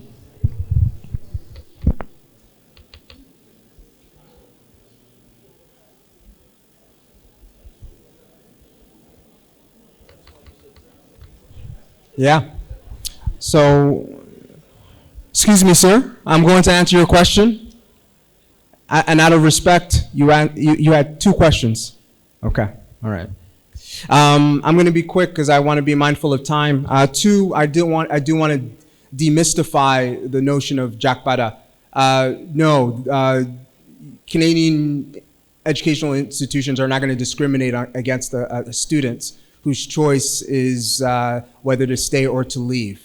When I mentioned it, it meant on the responsibility that Canada has with Nigeria to ensure that if we're responsible for providing necessary educational resources to said Nigerian student, that Nigeria can also benefit long term. Okay, so that's what I want to make clear. As it relates to your particular case, it is not in front of me. I do not have the forensics to review it. However, is there inconsistency in the system? Absolutely. I'm not going to pretend that there isn't, and that has to be addressed. And I'm not going to use the words of high volume as a reason as to why that is the case. However, I did make a point to ensure that there is substantive and consistent information, because on the flip side, I also speak to agents who are not having this issue, and so who are having their students admitted not only to schools but are also receiving their visas in timely fashions to start, whether it be in September or in January. So I'm not suggesting that there's something in their formulaic process that they're doing better than you. However, I'm going to put an emphasis on having the accurate information being provided to the applicants as well as the agents, as well as adhering to the particular timelines. And I would also go as far as to say this, making sure that you do your due diligence in terms of the institutions that are being chosen for these students. So if there is a policy that doesn't offer not only refunds or a deferral option. Many institutions, Canadian institutions, are offering a deferral because they understand that certain timelines won't be adhered to. So if you can't make it to September, some programs will offer flexibility in you entering in January. Some programs can't even offer that at all. Engineering programs, for example, certain life sciences. So that has to be, I would say the onus also has to be on yourselves to ensure that the due diligence is being taken into consideration. Now, on my end, I also have to ensure that these Canadian institutions also have policies that are favorable to international students in light of the predicament that you just outlined. Now, that doesn't mean that I'm coming down with a hammer. I have to engage them better and to inquire why are there these conditions made, especially for students who have already issued a high toll of funds for the tuition and now are being denied ways in which they can retrieve it back.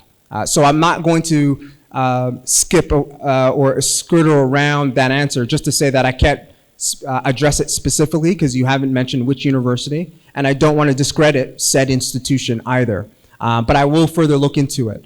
I know that the organizers, I'm happy to make my contacts available. So this conversation is ongoing. My role is, I'm not going anywhere. I'm here to serve both my Canadian clients, but also local partners here in Nigeria. And I want to do that to the best of my capabilities. So I want to close the loop on that and say thank you very much for the time given, both to the organizers, but also to yourselves. And enjoy the rest of your session.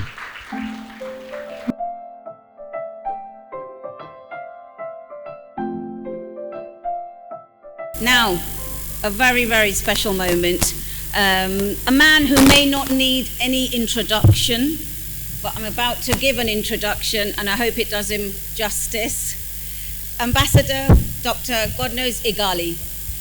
He will be delivering a keynote in a while. Definitely deserves an applause. Dr. Igali is a distinguished Nigerian diplomat and a public servant. Currently, he's serving as the alternate chairman of the Committee of Pro-Vice Chancellors of Nigerian Universities and the first vice president of the Academy of International Affairs. He's also pro-chancellor and chairman of the governing council for 3 Nigerian universities: Federal University of Technology, Akure, Bayelsa Medical University. I will not say some of the names because for fear of offending on the pronunciation, and E.K. Clark University, Delta State. Ambassador Igali has a prestigious diplomatic career representing Nigeria globally and showcasing his diplomatic acumen in various positions. Throughout his career, he's played a pivotal role in advancing Nigeria's diplomatic interests, strengthening international ties, and addressing global challenges. He's recognized for his leadership qualities and his commitment, as I said, to public service. He's earned respect both within Nigeria and internationally. It gives me great pleasure to hand over this keynote to Ambassador Igali. Thank you very much. Thank you very much. I had earlier protested that I didn't want a citation. I just wanted you to call me to speak. And I'm happy you didn't say too much. Good afternoon. Let me express how glad I am to be here to share these few moments with you. It's going to be interactive. It's not going to be like a keynote speech. I will say a few things and raise some critical concerns, which I believe we will have a conversation and address together. And I would like to appreciate the leadership of Eduverse and M Square Media for bringing us together and to provide an opportunity for us to share ideas on various issues pertaining to the role of education and the educational sector in our country, and for us to think through various strategies on both how we can help ourselves and also partner with the global community. We now talk about a global community. The world has become a village, a global village. So whatever we are doing, we have to think of the rest of the world. And it was quite exciting to hear the presentation that took place, the last presentation. He was very kind to answer every question. I thought he would snap at a point. And don't mind we Nigerians, we always insist on visa, because I think that sometimes the global community is yet to fully appreciate the strength, the energy, the resourcefulness, and the great gift of human acumen that Nigerians have. Anywhere we go, we are like millipedes. We are very many, but we contribute in a very positive manner to our host countries. And yes, there is Jakwa, but we always come back home. Don't forget home. So Nigerians are positivists in terms of contributing to the global developmental agenda. And when sometimes we don't get the visas, we raise a red flag and we keep asking questions. But you were very patient and you answered every question. Thank you very much. Okay, you wanted to clap for him. I think you should. You deserve a clap for that. I am particularly excited that in this audience are members of the university community, policymakers from states, including some of the great states like Kwara State, where I did my youth corps, not too recent, but many, many years ago, 40-something years ago. And we have a wonderful man as governor. And I bring special greetings from my people in Akure. I think Akure is one of the best towns to live in. Maybe there are some people from Akure here. But it's a wonderful place. I don't live there, but as pro-chancellor and chairman of council, I visit there and chair meetings.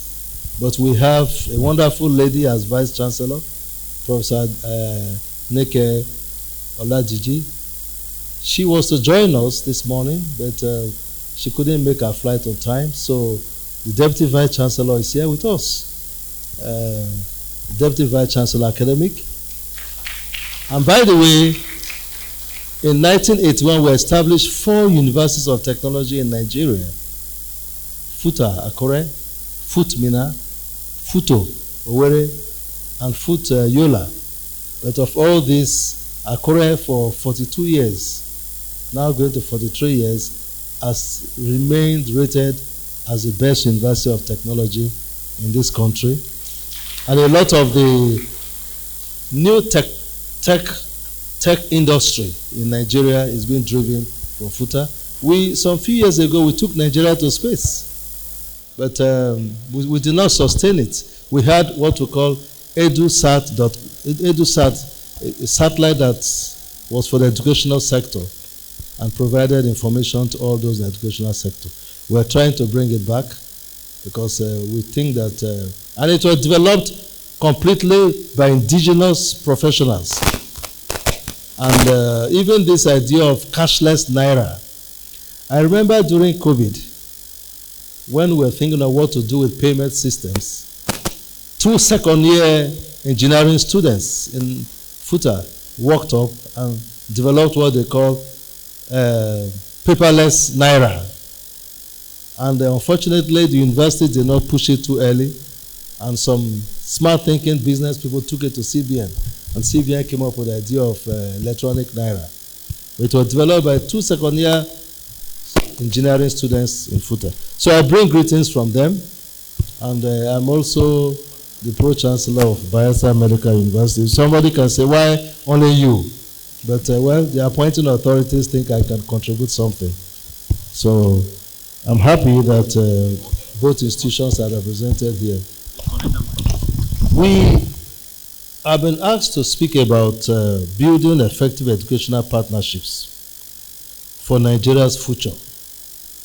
And this audience is up because there are a lot of people here that almost everybody is involved in education, one way or the other, in terms of having to help students gain access to tertiary education or providing linkages and partnerships between educational institutions within and without.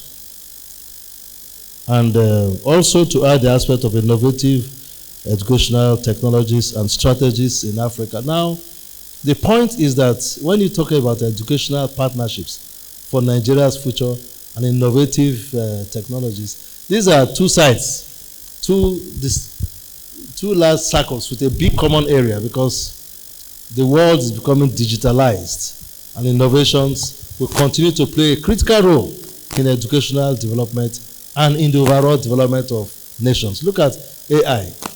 I mean, it is unbelievable, the quantum leap that AI has taken the world into. Unbelievable in terms of what you can achieve. So we have to discuss education within the context of technology. It may not be technology in terms of earth sciences and life sciences. It could be technological application into all aspects of human endeavor. So it's also important for me to underline, and I want to tell our Canadian partners and our friend from the Canadian Trade Commissioner that, you know, we've had relations since 1962. Canada was one of the first countries that opened diplomatic relations with Nigeria. And it is said that of the black population in the world, 1 out of every 5 is a Nigerian, because of our population of 230 million people. And in terms of Africa, 1 of 4 Africans is a Nigerian. So when you fix things in Nigeria, it has a cascading effect, it has a rippling effect, it has a distributive effect to all of Africa. So it is right, proper, that we are discussing the future of Nigeria, and by implication we are talking about the future of Nigeria. If you go to any African country, and perhaps any other country in the world, one of the main foreign population are Nigerians. And like I said earlier, we are doing very major things around the world. So if we discuss this context of educational partnerships and the role of technologies in strategizing the future of Africa, using Nigeria as a test case, we are, by implication, talking about all of Africa. And that can be applied, that model, the conclusions can be applied to much of Africa. Let's just say one word about why is this, you are all involved in education. Sometimes we do things without realizing the impact of what we are doing. Sorry, my laptop did not put this in bullet points. The next slide. Because we tried to bullet it, but it didn't come out too well in the bulletin. So now, all human civilizations, where humanity is today, from primitive age to the present age of technology, is because of education.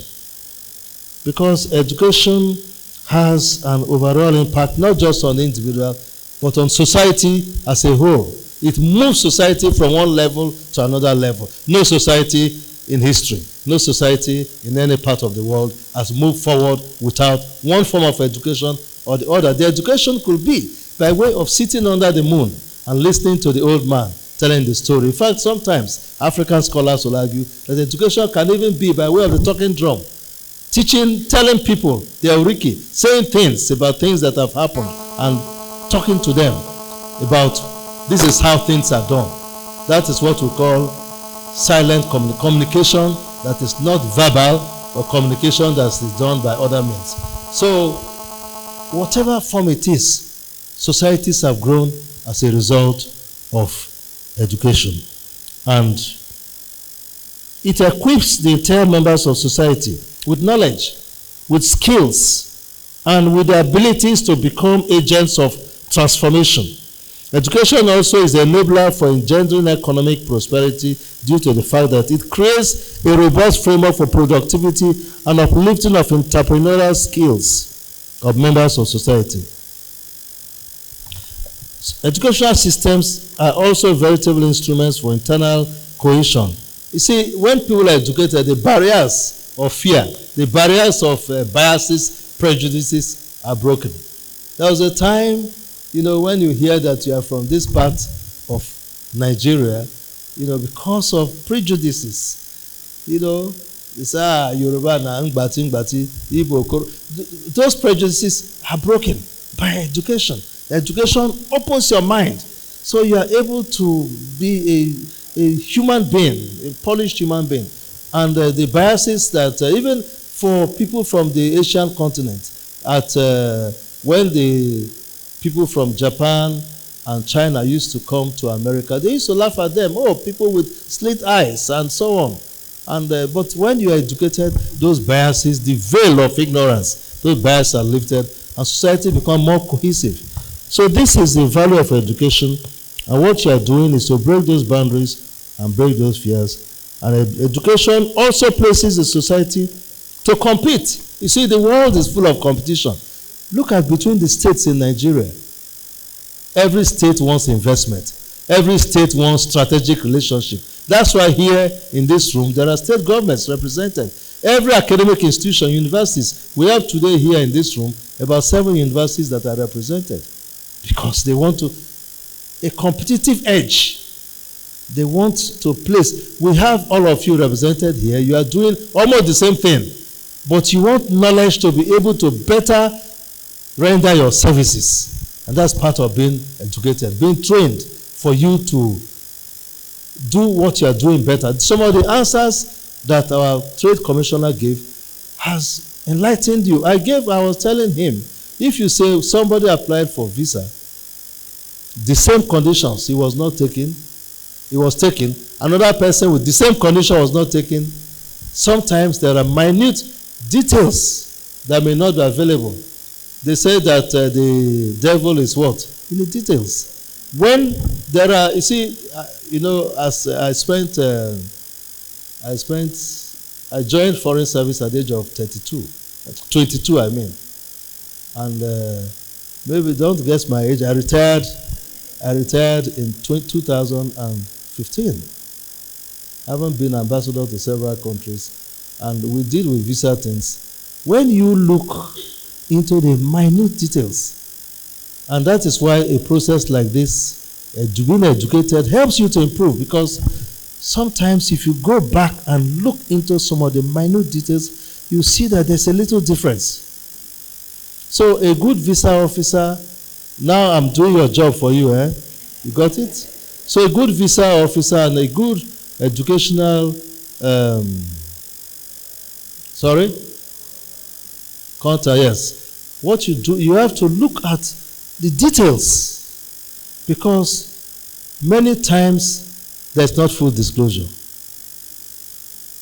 And many times a visa officer links a name to a date of birth to a similar name that might have gone through the process before.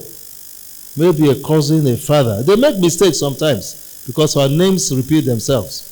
They say, this name has flashed. It is in the flash system. They will not tell you. But they see that there is a name and they link it. They try to link it. When they cannot explain, they say, no, leave this one apart. Let's deal with other cases. So education helps to position you for better global competitiveness and makes you better. And of course, by end of the day, Prof, we came on the same flight. Okay, no, you are not on my flight. But I saw I saw your predecessor, Professor Jenka. Yes. Were you on that flight too? Okay. Jenka came on the same flight with me. That's the Vice Chancellor, University of Port Harcourt. One of the best universities in Nigeria. I was in the first set with Goodluck Jonathan. We were in the first set of that university in 1977. Now, so whatever we are doing, particularly if you bring it to Nigeria as a country or any other society, when you say education for a secured future, you are talking about the Sustainable Development Goals. The goals that will make life better for people. To live longer. To live a sufficiently balanced life. So what everybody in this room is doing, whether you are a vice chancellor, a deputy vice chancellor, or you are a contact, you are helping to gain access to students to go and improve themselves in nanotechnology, in biomedical sciences or whatever, in Canada or in the United Kingdom, in Turkey, anywhere, is to come back to make life better in Nigeria, in Africa, or in that country. So that is the whole value. Now, so any investment that is made in education is an investment into the future. In 1961, the United Kingdom government established, perhaps, and I want you all to Google, the best report ever written on the importance of tertiary education. It was led by Sir Robin and a member of the House of Lords of UK, and it examined what is the value of tertiary education. And that report said that tertiary education opens the mind of all human beings. Tertiary education is an investment into the future of any society. You should be proud of yourselves in this room because you are investing into the future of Nigeria. That's what you are doing. You may get a little paid, something paid for your services, but it's more than that. It's transformational. It's transcendental. You are investing into what will make Nigeria a great country tomorrow. So when you send a child and the parents come to you, you help to get visa, you get to school, you place and you follow up with them, you are investing into the future. The Robin report said any investment into education, particularly tertiary education, is an investment into the future. So you are all agents of creativity, agents of change, and preparing Nigeria for a place of global dominance. Now let's talk a little bit about partnerships, and I think that is the core of why we're here. You know, human society, by God's own design, has made it in such a way that there's no society that has it all. There's no society that has everything they need. Look at Africa. Till today we are an enigma to the world. All the mineral resources of the world are where? In Africa. The wealth of the world is in Africa. The rare minerals are here.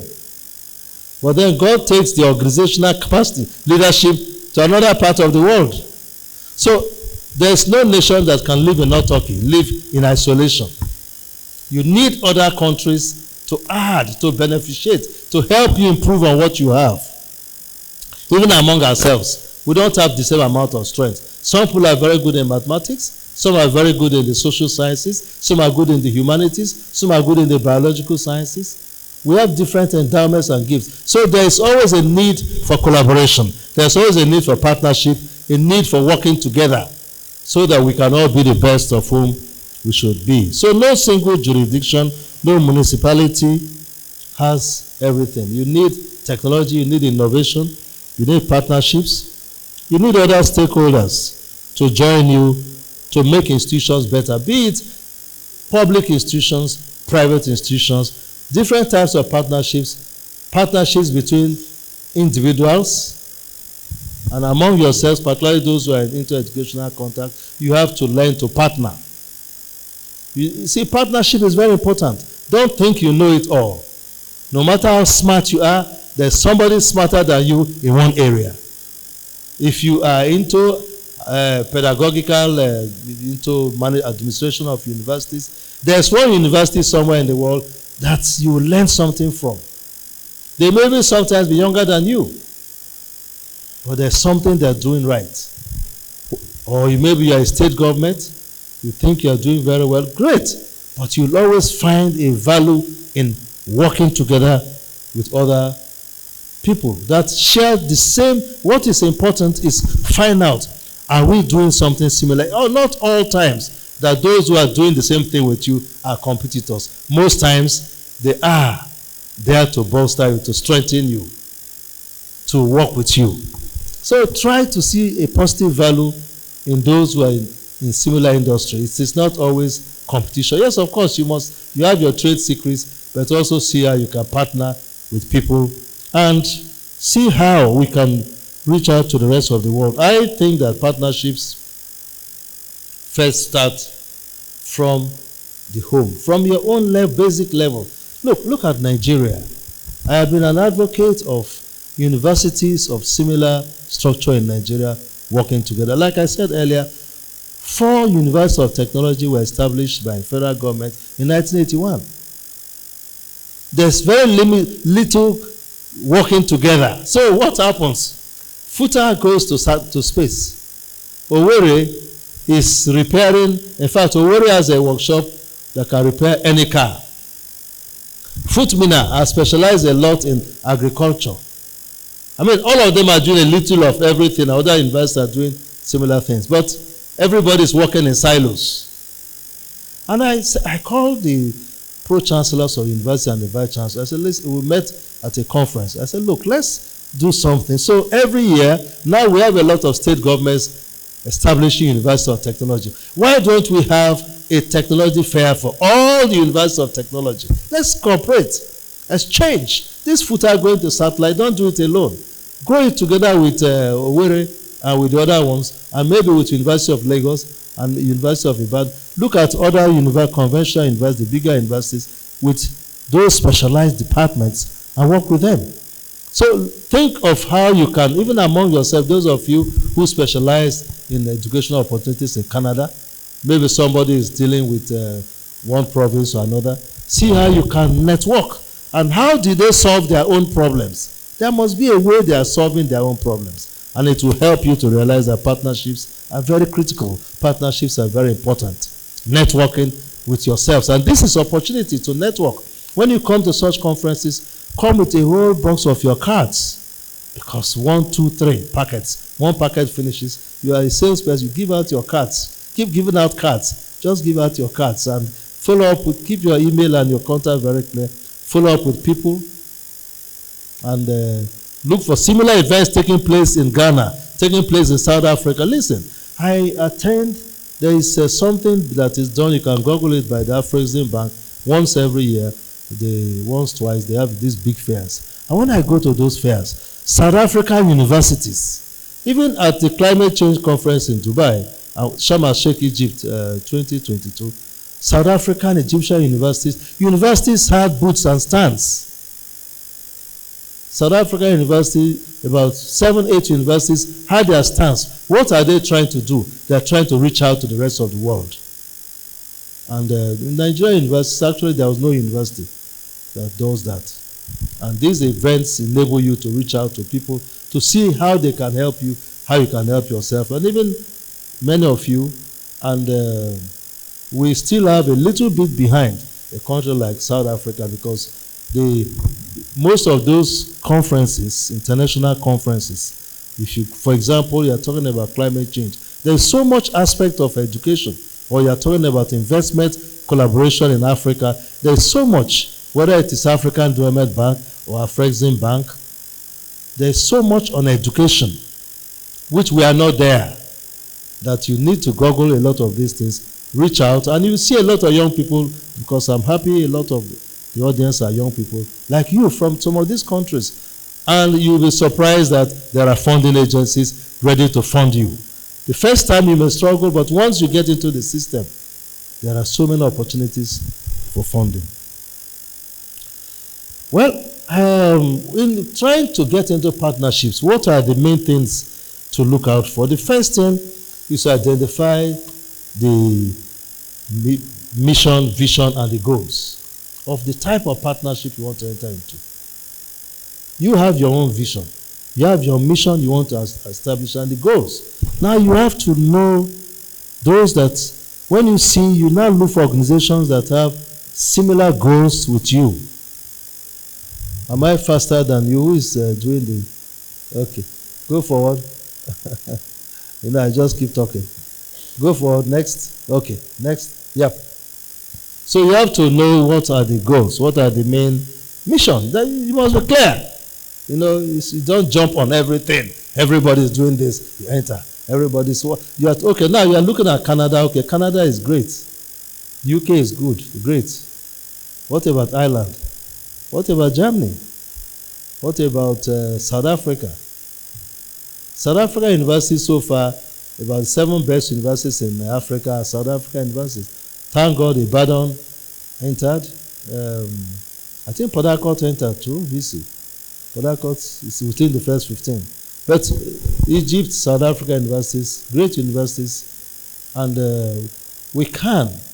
Nigeria sometimes think that we are in competition with South Africa. No. The theory of Mandela and many people, or some of us, is that it's more of collaboration. Nigeria, South Africa, Kenya, Ghana. Competition is cooperation.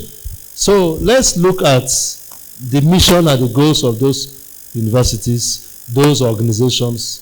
You must have yours clear, and then you look at the alignment and the governance systems and the administrative system. You look at, when I'm going into a partnership, what are the structures, what is what will define the governance of the relationship? What is the structure? How do we relate? Is this at the level of myself, the CEO? Is it at the level of the next level of working with them? And what governance structures do we put in place between, even among yourselves? What is the nature? It has to be defined clearly so that there are no conflicts. That when conflicts arise, you can resolve them easily. Then look at the human resource distribution. What am I bringing to the table? I'm bringing myself. It's a small business. I'm starting, and I'm coming with one other person, and then you now try to see the other structure. So it's very clear that so it's not a matter of David and Goliath. There's a level of parity. You are able to work together, and you are clear with human resources, and you allocate the human resources. You see how you can allocate human resources in terms of partnerships. Then the ability to adapt. Now adaptability is a very important thing in partnership, because next slide, adaptability, things will change. There is nothing that is finite. You can start the partnership this way, but it must be elastic enough to adjust. If you have a partnership that is static, that is rigid, if there is a need to adjust, the other side will say, no, this is how we agreed. You can't go this way, you can't go that way. After some time, it fades away. But if it is elastic enough to be able to adjust any partnership, then you are able to solve problems. And there must always be a little valve for amending, for correcting, for making things right when things don't work out the other way. The other thing about partnership, particularly in education, is stakeholders' engagement. Now you are servicing parents, you are servicing schools. For those of you who are involved in helping schools to get partners, helping students to get schools, and so on, what is the feedback mechanism? There must be a feedback mechanism. The other side, the institutions you engage in, what is the feedback? One of the things that kill partnerships is when there is no feedback. So you are just walking and walking and walking, you are not listening. There is a saying that when you listen to the ground well, you will hear ants. When ants are moving, it's as if soldiers are marching. You must be able to hear well. There must be a feedback mechanism. There must be, so you engage the stakeholders, those who are involved with you. You don't just do what is the best. You engage and listen to what people want. And go to 9. Let's talk about partnerships, education partnerships in Nigeria. And I'm beginning to round up this first part, and I just conclude the second part. Well, Nigeria, we have fantastic educational partnerships. What you are all doing are education partnerships, and the country remains very grateful to all of you. And even at the big national level, we take like UBEC, Universal Basic Education. The structure is such that the local government contributes, the state contributes, the federal government contributes. Some base of partnership, what we call conditional grants. So when you put your money, then federal government puts on the build schools. That's a big national mega one. But then there are private partnerships of all nature, and not only in Nigeria but all over the rest of Africa. Even the concept of UNICEF, the United Nations International Children Educational Fund, is partnership, which is at the global level. Because UNICEF comes to your community, they say we are going to build schools for you. They expect the state government to put down some money. They expect the local community to come. If you can't put money to contribute your labor, help to do some community work around. And that is what a lot of the embassies are doing in Nigeria. The American embassy, I know the Canadian embassy. I don't know too much about your educational programs, but in many other things you do that element of contribution and working together. That's your concept of diplomacy now, working together. Not just we coming to say we are building houses for you, then you go and enter. No, we are building houses for you. You own it, own the project, contribute something. If you don't have the money, contribute your labor. So in Nigeria, we have different types of partnerships. It's important for you to identify this partnership we are going into. What kinds of is it a private or government and private? Is it civil society? Is it business to business, B2B? So you look at how you can be able to get the right type of partnership and go into it and see from Google, get knowledge on the existing ones. What were their pitfalls? A lot of partnerships died down. There are a lot of scholarship programs that are based on partnership, scholarship. Even Nigerian universities and universities abroad, many went into partnerships based on give and take. But they did not work out after some time. So what led to those pitfalls? Partnerships between Nigeria, look, in 1961,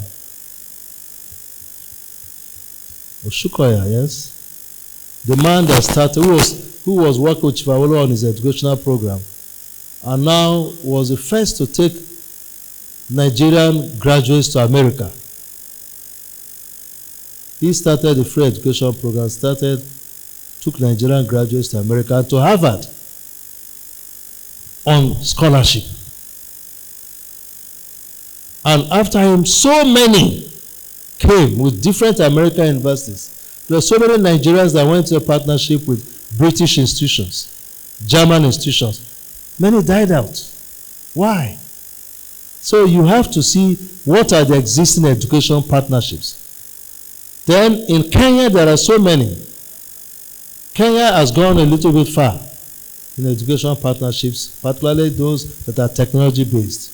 There are a few in South Africa, a few in Tanzania. How are they doing it? Are there things I can learn from? So try to see how you can learn from them. And like I said at the beginning, if we are now talking about partnerships, the center is technology. How does technology come into this? Because the world is now knowledge-based, but based on technology. We have done very well in terms of teledensity in Nigeria. Next slide. We have over 100 million mobile connectivity. Next. So Nigerians have a lot of phones. Now even every villager in Nigeria has a phone. So we are doing very well. Next slide. Is it coming on? Or it's stuck? Okay. So our telecom industry is doing very well, but then it is not cascaded down to the educational sector. So we use telephones mostly only to talk and to browse on the social media. But all over the world, and like we heard earlier, people are getting PhDs with their phone or their laptop and their desktop. What is important is the combination. I was trying to explain the combination in terms of the fact that you study online. There's what is called industry-based education, where you are studying online, but if, for example, if you are into electrical engineering, you are required to be attached to a certified electrical engineering structure in the place where you are studying, and you get your degree. So we are not taking it right down, and despite the fact that the telecommunication industry in Nigeria is today valued at nearly $12 billion, and we do not have much in terms of the virtual mobile digital learning platforms to enhance studies. And our universities and those of you involved in studying have to take this. When the war started in Ukraine, there were a lot of Nigerian students, and maybe some of you were involved. A lot of these students were brought back. And those who were into medicine were studying online. And I told one of the people that takes students to Ukraine, I said, listen, you better attach these children to hospitals so that the Dental and Medical Council can certify you. But they were studying online from Ukraine. They were not attached to any medical establishment. The Dental and Medical Council said, no, for you to go into the clinical years, you must have been doing some preclinical in some established hospitals, and they lost 1 or 2 years. Well, now they lost 2 years. And so you have to look at the opportunities offered by digital various platforms, particularly the virtual reality and the augmented reality tools, and mobile solar computer classrooms, which is something that Lagos State started it with solar-based school systems in all of Nigeria. I don't know if the platform is still going on, because Damilola was running it, got into Abuja, from there went to United Nations. Now she's in charge of United Nations renewable energy projects, because she was running that for Governor Fashola when he was here, in terms of putting computers in schools, attaching them to the mobile system. I've not yet checked how it is working, but those are solutions. Even some of the students now, listen, that want to go to maybe to Canada, you don't get visa. Have you explored if there's a mobile learning platform that is possible in that school or another school, that that child can still study and you continue with the process? Because no knowledge is lost. Let me tell you, if you study up to a particular level, it is an accredited institution, you can always be able to transfer the credits to other schools that can take that child to study, particularly at the postgraduate level. So we have to look at all mobile options, and these are opportunities that are available mostly in, like I said, in East Africa and South Africa. This is becoming very current. Even in Nigeria, we have some element of mobile education. COVID taught us to go digital. Our universities are doing quite well, but we are very far from it. We have to do more of it, and we have to encourage more of mobile education platforms in our partnership efforts. There's also the concept of worldwide education that is mobile. When the Open University was introduced in Nigeria, I think that is one of the greatest achievements of President Obasanjo, because you are now able to allow Nigerians who ordinarily have been taken out of the school system to study. I mean, abroad, there are very few full-time students. I did my PhD abroad at Masters University of Lagos, but you have to sit in the classroom and listen to a teacher. But when I did my PhD abroad, yes, we did part. You don't have to be full-time student unless your father is Bill Gates, and even then, they will not allow you. You have to have some work experience, with normal life experience. So almost everybody is working and schooling. Now with Open University, a lot of Nigerians that are cut out of knowledge are now studying online. And hybridization, it is hybrid. And that's something that those of you who are into contacts can look at. Are there hybrid solutions?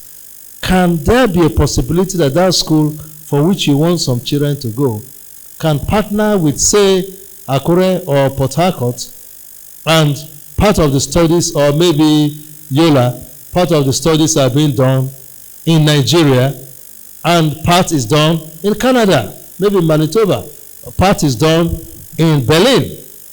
You have to explore those possibilities, and those possibilities are there. In other words, one thing that you can also do is be agents of helping Nigerian universities to get partnership with other universities abroad. Change, slightly tweak your work plan. Yes, I'm focusing more on helping students to enter into schools. Can't I help schools to get partnerships with the global education community? That will help you, because your students do not always have to be there all the time. Look at the American University in Yola. Their pedagogic structure is arranged in such a way that maybe about a third of the training of their students is done outside Nigeria, almost in every course. They do part of the training here, then they go to Canada, they go to America, and they go there to do part of the study, and the rest here. In that case, nobody talking about Japa, because they go and study and come back. So I think that these are new areas you have to look at.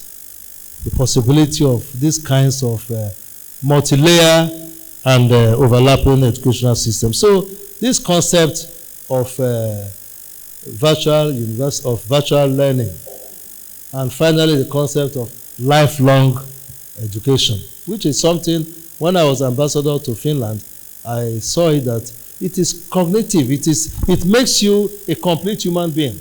You are learning all through your life and acquiring certificates, acquiring education without changing your location. So a person does not have to leave Nigeria if you want to have a degree, maybe in an aspect of, let us say, public health. You don't have to leave Nigeria to go and live. I was telling my friends that sometimes Europe can be very cold. You don't have to go there all the time. You can do part of your studies here and then do the rest over. It's a hybrid nature of education.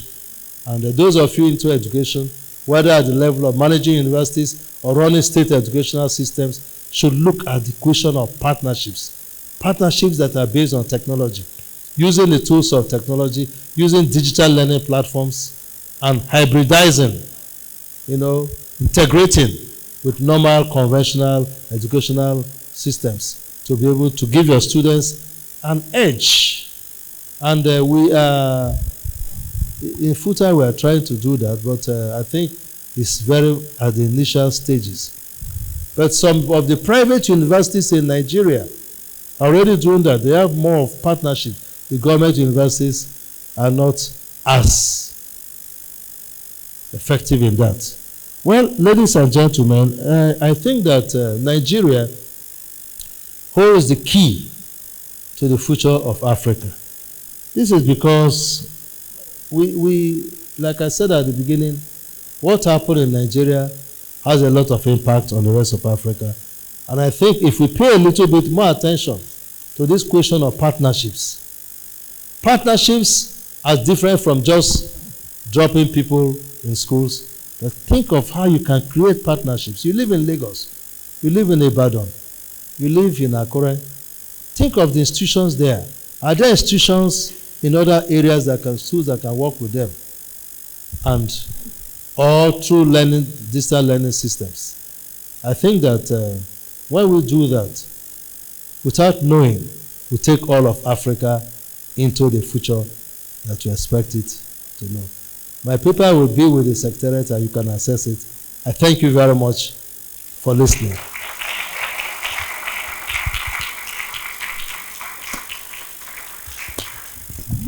Thank you very much for that thought-provoking, informative session. I mean, I was enthralled, as I'm sure a lot of you were. So thank you very much again. I think we deserve another round of applause for that amazing session.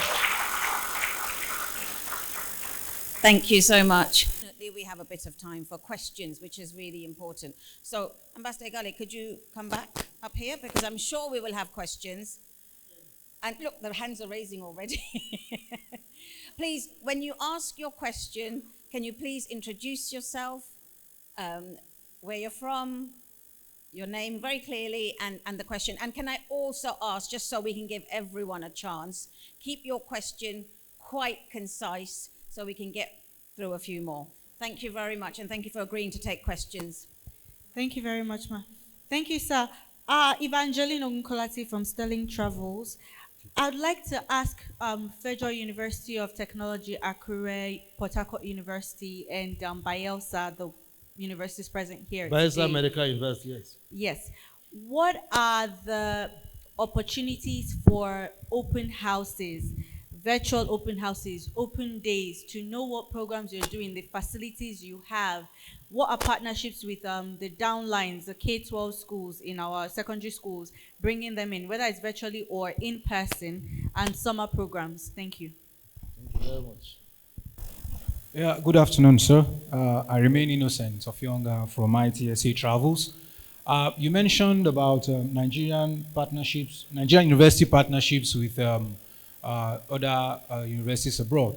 Now, my question goes to us about how, as a Vice Chancellor yourself, Pro-Chancellor, good, as yourself, so how can you use your position together with other Pro-Chancellors of other universities to enhance that partnership? Because I understand that with my little knowledge, it might be a little tough task for travel agents myself, or education consultants myself. So how can you use your position to help foster that relationship vis-a-vis working with education consultants? Thank you.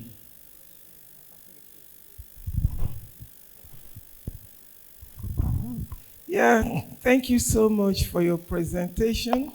My name is Chinwe Mweke, CEO of Integral Development Consult. I'm so much interested in one of the areas you mentioned on university partnership, especially as regards to study abroad, even though you didn't use that phrase. How possible, this university partnership between our universities and overseas universities, with the present, university system we have? I attend NAFSA conference. Yes. Is about it is a forum for international educators. Mm-hmm. And it happens in America every year. Since COVID, they started virtual. Just this year, they are going back to face-to-face. All over the world, universities are represented. For 4 times I attended NAFSA. I didn't see a single university from Nigeria.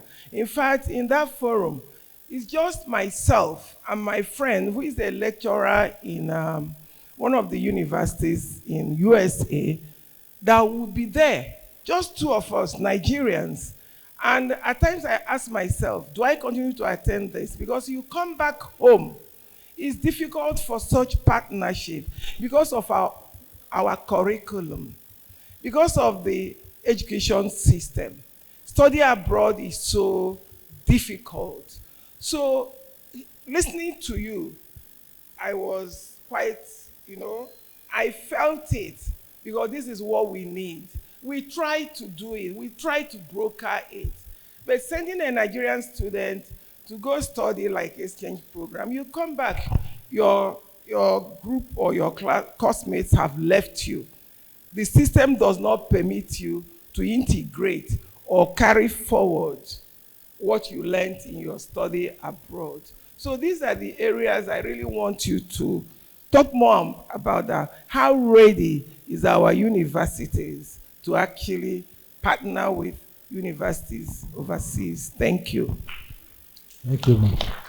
Okay, I'll try to answer them, and at least there are two vice chancellors in front. They will help me because some of the questions are for them, they are not for me.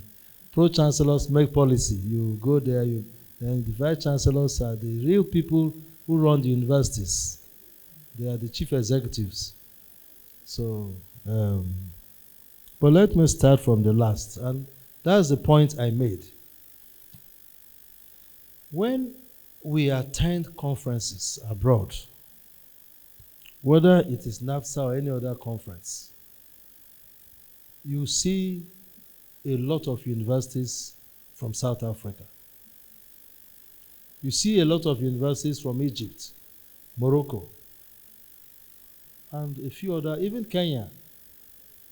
I think some of these issues are issues connected with funding, because some of us keep advocating that the funding of the public university system there's an underfunding. Many of us here went through public universities. You know the conditions that in which we study. If not that Nigerians are extremely smart people, you will not come out that you are today. So the funding is not enough. But secondly, it's also that of being proactive. I'm not praising him because he said the Vice Chancellor of University of Port Harcourt. He's been doing a lot in terms of new ideas, generating new ideas. Every week I receive broadcasts from him on what he did every particular week. I think he got me into his mailing list, so I see something every week. This last week, these are the things the Vice Chancellor did. And I send it to all of the Vice Chancellors I know, so they can learn. There's always an opportunity to learn. Now, not everything in life is money. It's first ideas. Even for those of you who are into educational consultancy. The conferences you attend, the first time it could be a bit expensive, it could be difficult, but you see, the way the global system works is for you to get into the system. Once you get into that global network, you will see that you're able to assess where to get funding for a lot of activities. What people want to see is that you have an active website, because the first thing, you go to any conference, you give your card, as you are leaving, the person is already checking you out. That's why the things you do have a very active, vibrant website that talks about you, talks about what you are doing. So the next time you ask, hey, this conference, they will tell, oh, this conference, then you now look, there's always opportunity for those who need funding to attend. Almost every major international conference is funded one way or the other. So, and that is what I tell Nigerian university administrators. See where you can be able to benefit from this. There is one vice chancellor in a private university. When that person became vice chancellor of the private, that university was in a coma. In fact, the proprietor called and said, I'm going to close down this university because all the savings for my children and my family have gone into this university. I'm now broke. I've never been broke for the past 50 years. I'm now 70, going to 80 years. I don't want to go into this thing again. And he was lucky to get a very proactive vice chancellor. Now, the vice chancellor said, I never knew this is possible. Because the proprietor, because that vice chancellor is traveling all over the world without asking one kobo from the university. The vice chancellor, you see, so madam, I'm answering your question. That vice chancellor knows where to get money. The vice chancellor does not sit down. Once there's something, the vice chancellor is searching there, searching there, searching there. I will say, Oga proprietor, I'm traveling to Japan. I'm traveling to Florida. Where are you getting money? I'm funded by one organization or the other to attend that conference. And when it comes back, the vice chancellor comes back with about 10 MOUs who want to do exchange. So I agree with you. We have to be in places. When you enter places, even at your level of your business, you don't get out. It only gets bigger and bigger and bigger. And when you attend these conferences, you see people from Peru, from Vietnam, from South Africa, from all these countries, attending based on funding. So we have to be in those places. For the partnerships to work, you have to be in the places where partnerships are being discussed. You try once, you fail, keep trying. You get people that will believe in you. But have a good website. That's what the world is now today. As you meet anybody, before you finish, they've checked you out. Put your story out there. Don't tell lies, because if you tell lies, they'll catch you, because you have contradictions. Say the truth, but have good photographs, good narrative, and an active website. So I think that maybe when the VCs... The other question is only about open house. Yes, I think the vice chancellors are here, and I think we need to do that. We don't have to only wait on JAMB. You know, people write JAMB exams, and that is my own belief. They will tell you there are constraints, because our outreach to the communities are not enough. We have to reach out to communities. We have to reach out to other parts of the country. I think so. I think we can do more of that. There was a third question that I didn't get too much. Your question, I didn't get you too well. Maybe if you can repeat it. But like I said, the vice chancellor, maybe two of them will talk and help me. And but can you repeat your question, sir? I didn't get it too well. You have a loud voice. Just speak.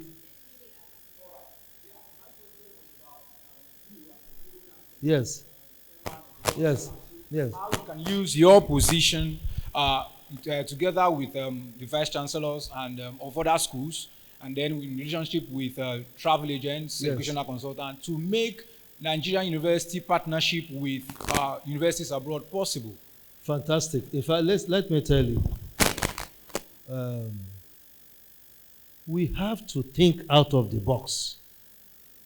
We have to begin to think out of the box. The days when there was a lot of money to throw around, you bring a budget and go and give to Ministry of Education. Say, this is my budget for 2025. Give me 10 billion to run my university. Are gone.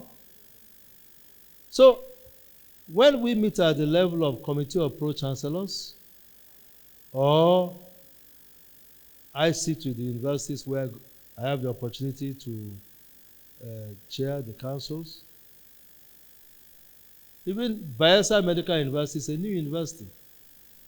And I tell our people that the day these state governments are overstretching themselves, like Bayelsa State Government has 3 universities. So the money to give to the university, they have to spread it. You know, if you have many children and the mouth they want to eat, you give them small. When one asks, say, you beat, stop, let your brother eat. So you have to think out of the box. Where do I get money?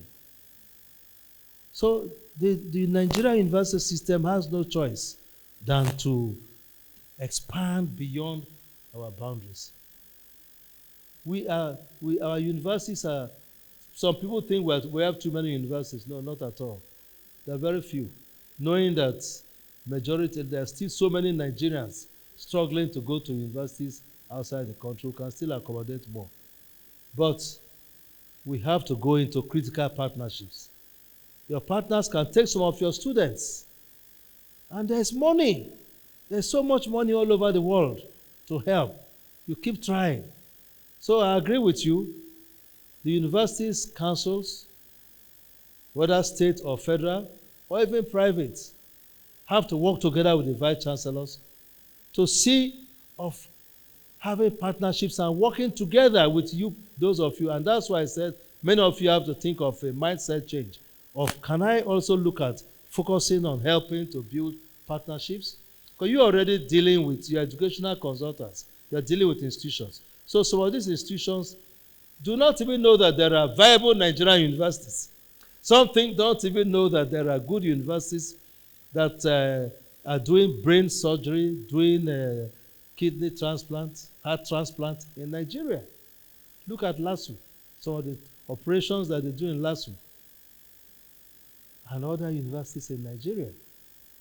So when by the time they know through you that this partner, okay, we've been doing educational consultancy to bring children, students and exchange. Can we also work with social Nigerian universities? So you are now the conduit through which these partnerships can come. But then the Nigerian universities must open up themselves, not to see educational consultants as crooks, as people that want to defraud them. Open up to them and work with them so that they can help themselves. Thank you very much. Vice Chancellor, University of Port Harcourt, I'm sure you will have something to say because we can't be talking on your head when you are here. Maybe we'll allow only you to talk on behalf of Vice Chancellors so that because of time constraints. VC, please.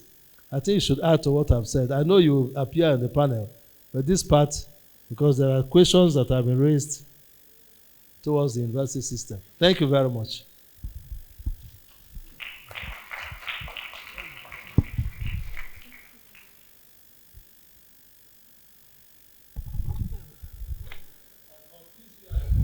I know, sir. Thank you very much. I'm Professor Honorable George Will, Vice Chancellor, University of Port Harcourt. I'm happy to be here. And first, I want to commend the organizers for this wonderful summit. I believe that we need more of this to expose all of us to issues as it concerns education and partnerships. Well, as Vice Chancellor, universities in Nigeria are really regulated. They're really, really regulated.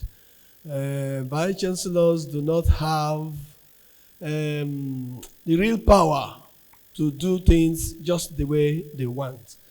For example, you're talking about partnerships. There are ways to get into Nigerian universities. I'm talking about the student level. There are ways to get into Nigerian universities. And what are those ways? JAMB. Now, if we get partnership, and I say, give me students from Canada, from Ghana, from where and from where, how do they get into my University of Port Harcourt? The only way to get into my University of Port Harcourt is JAMB. What is why? I'm telling you, that is the rule. These are the regulations. There's nothing like why. I am telling you the facts, the limitations. I'm telling you the regulations. Hello? Hello? These are the issues. If you want to solve it, if you want to solve problems, you must know what the challenges are. That's what I'm telling you. This is one challenge. We don't have students in Nigerian universities at the undergraduate level that come in without JAMB. That's regulation. That's the regulation. So how do you do partnership in terms of student mobility? In terms of student mobility, well, you can do that outside the level of maybe 100 levels. Maybe by the time you get to 200 levels, 300 levels. Hello? At the level of 200, 300 levels, you can consider such partnerships. I believe that those partnerships will work if we go into them, because you know what it costs now to train a child abroad. If you have good partnerships abroad and Nigeria, and the student will spend some time abroad, sometimes in Nigeria, you are definitely going to reduce the overall cost in producing that graduate. I think that's the only way we can look at it. Then, even for us, Nigerian universities, when it's a partnership, we also have to check out that university you're talking abroad. The fact that the university is in Canada, is in London, is in America, does not mean that it is very viable. So we must check out that university to know whether we can go into partnerships. For young people, what universities today we are doing is internationalization.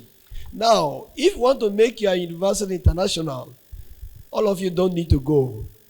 You can get staff mobility, you can get student mobility. Students can go from one university to the other, stay some time, come back. Our staff can also do that. That way, you can bring international content into your university. But before I go, in the past, Nigerian universities have been thinking about only Europe, America, and Canada. Today, we are trying to begin to look into Africa. We are looking inwards. There are universities in South Africa and North Africa that you can collaborate and make partners with, and your products will be the best you want. So we have started looking inwards into Africa instead of everything must be Europe or America or the. So I think I can just leave for now. Thank you very much, sir. Thank you very much. All right. Thank you, everyone, for your patience. Before we jump into the panel session, if you've taken any pictures at all today, please post on your social media handle, Instagram, LinkedIn, and use the hashtag Eduverse 2024, hashtag MSM Unify. Please, we would like to see so many pictures on your social media handle. Please feel free to tag us. Okay, before we I would just like to observe some protocols here. That's because we haven't actually recognized some people. So I'll run through the list of people that we need to recognize today. We'll start with, we've met him already.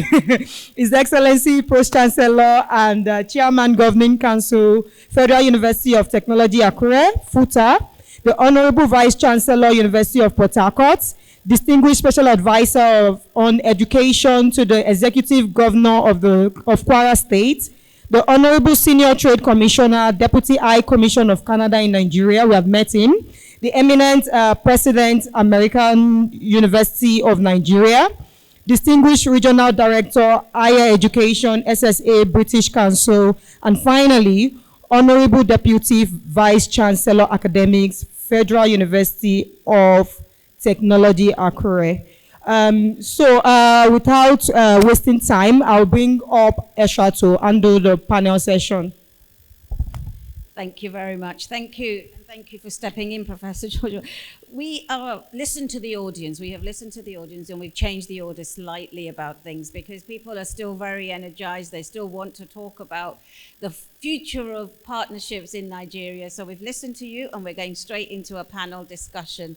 I'm grateful to have a fantastic panel who's going to take your questions. So without further ado, let me make some introductions. And when I introduce the individual, I'd be really grateful if you could take a place on the stand, or on the stage, and then we'll get on to the questions. Thank you. So without further ado, Dr. Adetelu Saloye, a leading figure in education, presently serves as a special advisor to the Executive Governor of Kwara State on education, policy formulation, and human capital development. As a passionate advocate for STEM skills to combat poverty in Africa, she holds a PhD in curriculum, instruction, and the science of learning. Dr. Salawu has actively engaged in global initiatives like the MIT Innovation and Entrepreneurship Bootcamp and the Smithsonian Science Institute on STEM Education for Sustainable Development. She's a co-founder of Charisma for You Educational Foundation, emphasizing STEM education in low-income communities and for girls. And this is a very, very special topic to us as well at MSM. An accomplished author with 10 books on STEM education, Dr. Adetelu has earned recognition through scholarships and awards, including the LAI Research Excellence Award and the Ambassador for STEM Award. In her impactful role as the Senior Special Assistant on Education in Lagos State, she collaborated to address educational challenges, focusing on the STEAM integration and STEM practices. She's dedicated to these causes, and we really would like to extend a warm welcome to her today.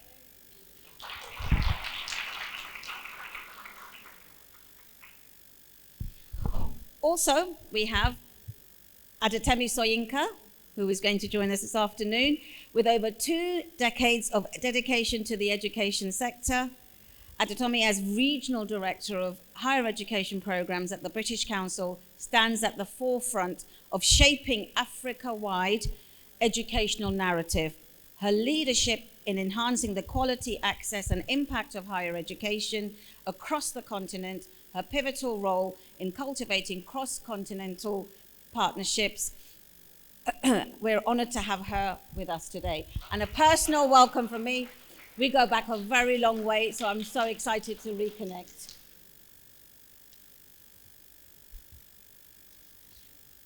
You've just heard from him. We also have the esteemed Vice-Chancellor of the University of Port Harcourt, Professor George Will.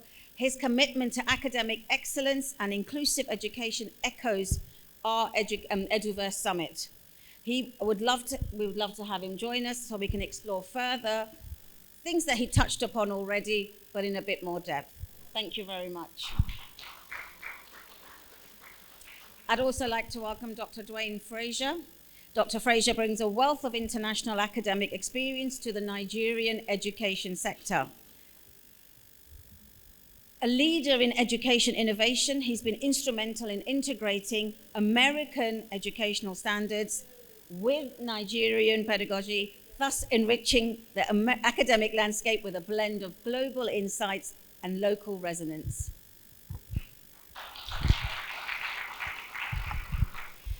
And another person who needs no introduction, absolutely, High Commissioner, if you would like to, Trade Commissioner, sorry, join us. Thank you. So, we've got an exciting time ahead. We're looking, exploring, and I did extend the offer to sit on the panel to Ambassador Igali, but he said he will happily sit there and take some questions if necessary. So we have a lot of knowledge up here. We have a lot of insights, and we have a lot of questions to get through and discussions to be had.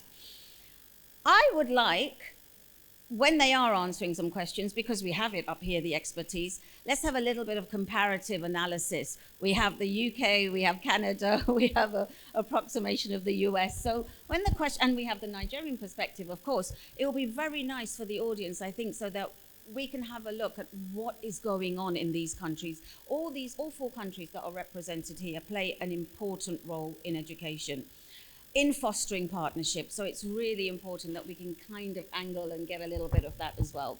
There will be no trick questions, I promise you. Just some very sort of, a little bit of, we're exploring partnerships, so I will just stick to that theme very much. Let me start by asking Dr. Salau, if I may, please, from your advisory position, what innovative approaches can state governments adopt to encourage and support educational partnerships within their jurisdictions?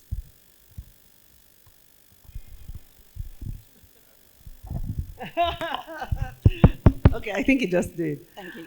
All right, so I'm trying to make sure that I get the meat of what you were asking me. Innovative strategies that state governments can approach for partnerships. A lot of the speakers have already dwelled on this. So I feel like I'm going to be how do you say it? A recorder, a recorder is going on and on and on. But you know what? I don't mind reiterating it. For me personally, what I have focused on has been utilizing the relationships that I have. I was just mentioning to her earlier today that there was quite a transformative work that we did when I was with Lagos State on our curriculum. Curriculum is the foundation. You know, we're all here in this building, and in education, we like to think of, and we know that curriculum, because that's how you learn what you are teaching, is the foundation of the building itself. And the work that we did around reforming the curriculum in education, we did it in cohorts with the British Council. And that came to pass because of the relationship my former supervisor, the Commissioner of Education, had with the British Council. Now imagine if she didn't have that relationship and if she didn't know their capabilities, it would have been, I mean, she could have still done it, but how would she have said, okay, who are the people who can come sit down and bridge this gap with us? But she knew what they could do. And she said, you know what, now that I want to do this work, I know what they can do. Let me bring them on board. Let them come here. Let them come work with us. That's what I'm doing right now. Every time I go to programs like this, I meet people. I listen to them. I hear what they're doing. And when they follow up and we have conversations, later on when I think about the challenges that we have, I say, that person who I met, you know, that person said he could do this, do that. And he's been following up with me. Who knows what and what we could do? Let's have this conversation. Let's see what it is that we can do together. Synergy. In fact, that's the key word, synergy. What are the things we can bring together? A win-win. That's the way I like to look at it. And that's the method I've been using. And I know people who are progressive-minded in positions like myself. That's what we try to do. Synergy. That's what works. Absolutely. Well, I couldn't say it better myself. That synergy is the most important word. One word, but means so much. So thank you so much for that. I'm taking you nicely to Tommy then. I'm going to ask you very much. Innovative solutions then at the British Council. What has been... Absolutely. What has been going on at the British Council? What innovative solutions have you seen? Can you propose going forward that we could look at so that education in Nigeria, through its international partnerships, remains at the forefront? Thank you very much. Ambassador Igali, who I'm probably going to keep referring to because he gave us a masterclass a couple of minutes ago. And so there are quite a number of important and critical points that he made. He talked about the fact that there was a student-built solution that happened during COVID, which wasn't taken forward. And this is the key thing. You put your students into university not just to learn, right? That's one. So knowledge production is one function of universities that universities play. The second bit is they're supposed to support young people, ensure they have the skills, knowledge, and expertise to either create, sustainable businesses or livelihoods or access the jobs that are available in the market. So it's a shame that universities are not necessarily playing that function right now. I can't tar the entire sector with the same brush. There are universities who are, doing that at the forefront. I think we just need to create an environment where the ones that are doing it can learn, or the ones that are not doing it can learn from the ones that are.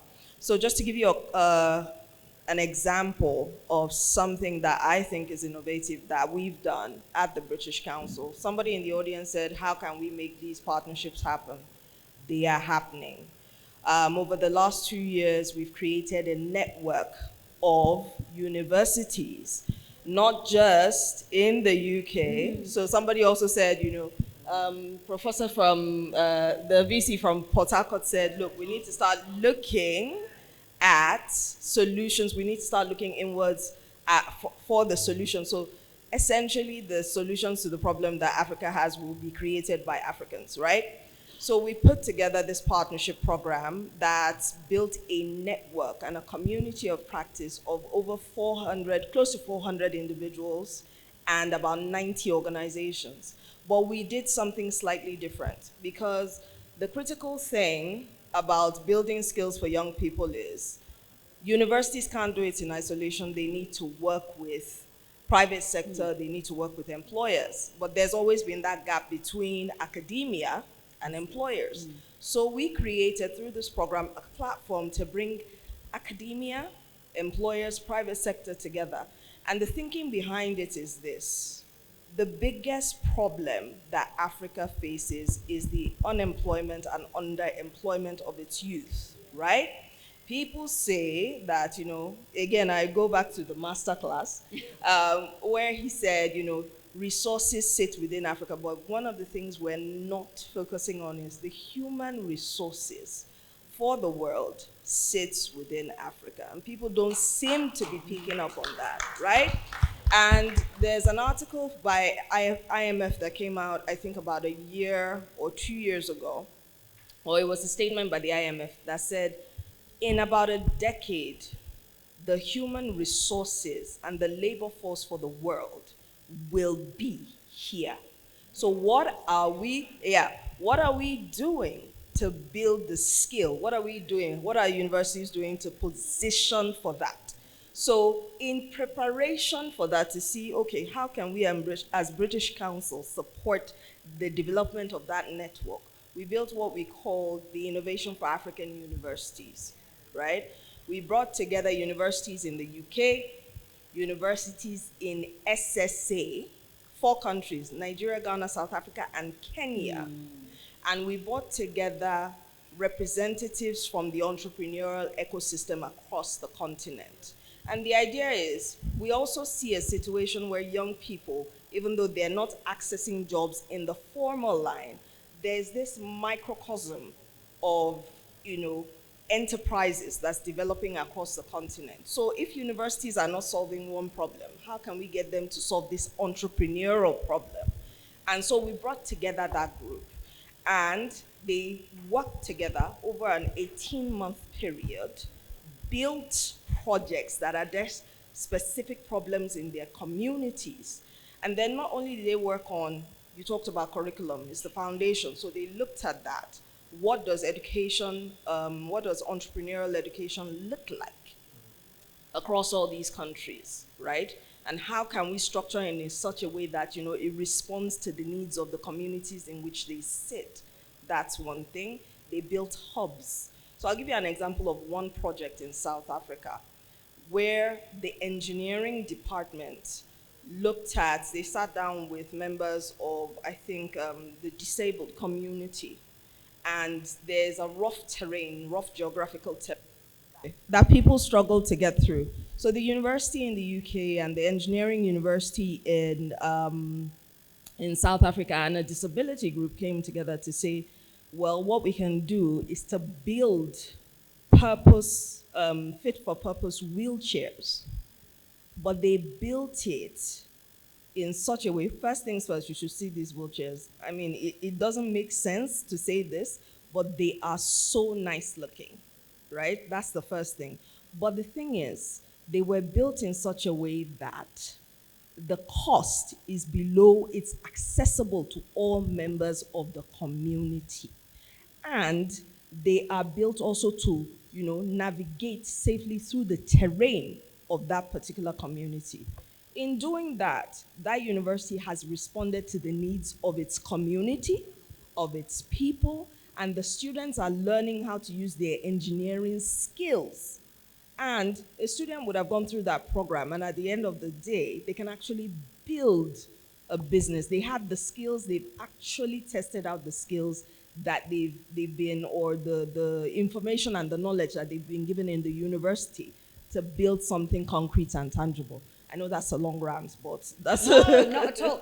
Not very, very informative. It's excellent. I'm learning something. So it's really nice to have learned from you a little bit more of things I didn't even know what's going on. So thank you for that. Yeah. I'm going to go straight to Professor George, if that's okay, because it was to do with, as Vice-Chancellor of Port Harcourt University, educational entrepreneurship. Is this something that the University of Port Harcourt prides itself in, would like to, and if so, can we have an example of a successful partnership of this kind? Thank you very much. In the University of Port Harcourt, entrepreneurship is key because we have over the years seen that certificates alone is not enough. If at the end of 4 years, 5 years, the student goes with only a certificate, you've done nothing for that student. And that's why we have an entrepreneurship center. Now, I also want to say something. Entrepreneurship is different from skill acquisition. They're not the same thing. And so at the University of Port Harcourt, we have observed that people say entrepreneurship and they go and teach students, for example, how to bake bread, how to breathe air. That's not entrepreneurship. Entrepreneurship should be knowledge-based. If it's a medical student or engineering student, what are the areas that his qualification will allow him to come into contact with the public and make money at the end of the day? And so we have studied a lot to know what is necessary for each career. And so we have an entrepreneurial center that is well funded. We have funding from our agencies. We are partnering with people so that our students will benefit in areas that tomorrow will be useful to them. And so entrepreneurship is key in my university. In fact, now you can't have a degree of the University of Port Harcourt if we don't certify you fit in entrepreneurship. And entrepreneurship courses are compulsory. They are compulsory. They are not elective. No matter what you are studying, you must do them and pass them. Yeah. Yes, that's what we're I think doing. that deserves an applause, 100%. Thank you. Thank you. Thank you. So, taking the theme ahead then, we have a president of an American university, Dr. Dwayne Fraser, operating in Nigeria. So my question to you is, what unique insights can you offer? How was it an American university setting up in Nigeria, the cross-cultural educational aspects of things? What's that been like in your experience? Sure. So I love humor.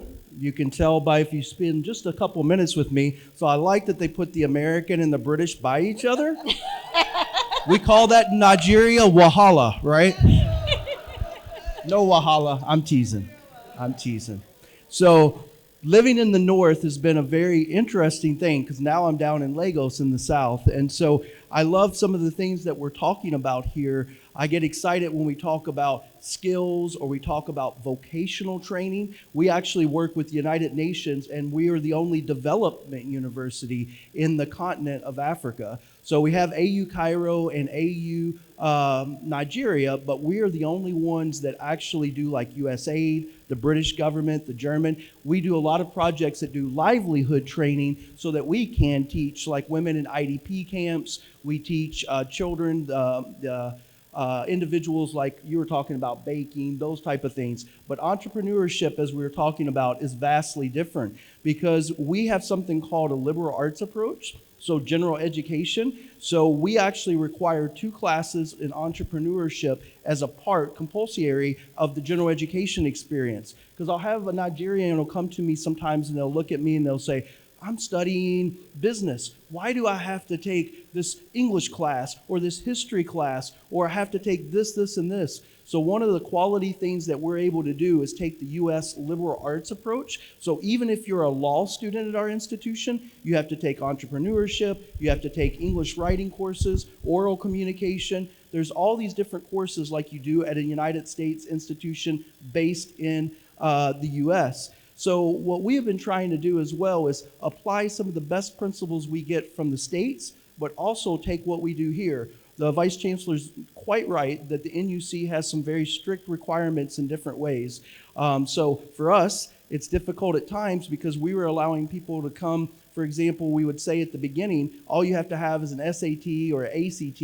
And then we found trouble with the NYSC because the students had to have certain JAM to be able to do that. So caused a lot of confusion. So I actually, I know I'm being recorded and I'll laugh when I say this, but the NUC probably gets more annoyed with people like me than anyone because I will push them to the limit because they'll say, this is how much tests are supposed to be, this is how much. Well, in the American system, we're not test-based. That is not what it is. We use something called continuous assessment. So we spend lots of time teaching our students how to do PowerPoint presentations, how to go and present in communities to be able to do this, not just one test in time to say this is your value and this is who you are. Because when you go in the workforce, nobody's going to ask you again, yeah, just go take a test. We realize in nursing in some degrees you have to do that. But we focus so much on that continuous assessment so the student knows where they are, and we are strict on attendance. Because how many times does your employer care if you come to work?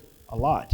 So we try to teach them that in their careers. The one other thing about this global education that we thought was important is that we actually approach community service in a way that has Nigerian schools coming to us and working collaboratively to know more about it. Every student in our school is required to work in our communities to help, to give back. So we do things like we work with IDP camps, refugee camps. We work with the kids in the community. We help in schools. We even do programs called Feed to Read, where we get money from USAID, we get money from other countries and raise money, and we use that money for our students to go out. We feed children and we teach them English. And I'll tell you something quickly that touched my heart I'll never forget is when one of the little boys said, "Thank you for giving us hope." And this was one of the little boys in the community. He said it to my student, and we were listening, and we said, well, what do you mean? He said, by helping me learn English, this is going to help me so that I can someday be able to have a job. But more importantly, I didn't know if I had hope. So maybe I should just join something like Boko Haram, but you gave me hope, so I shouldn't do that. So for me, that was a moment where I go, you know what?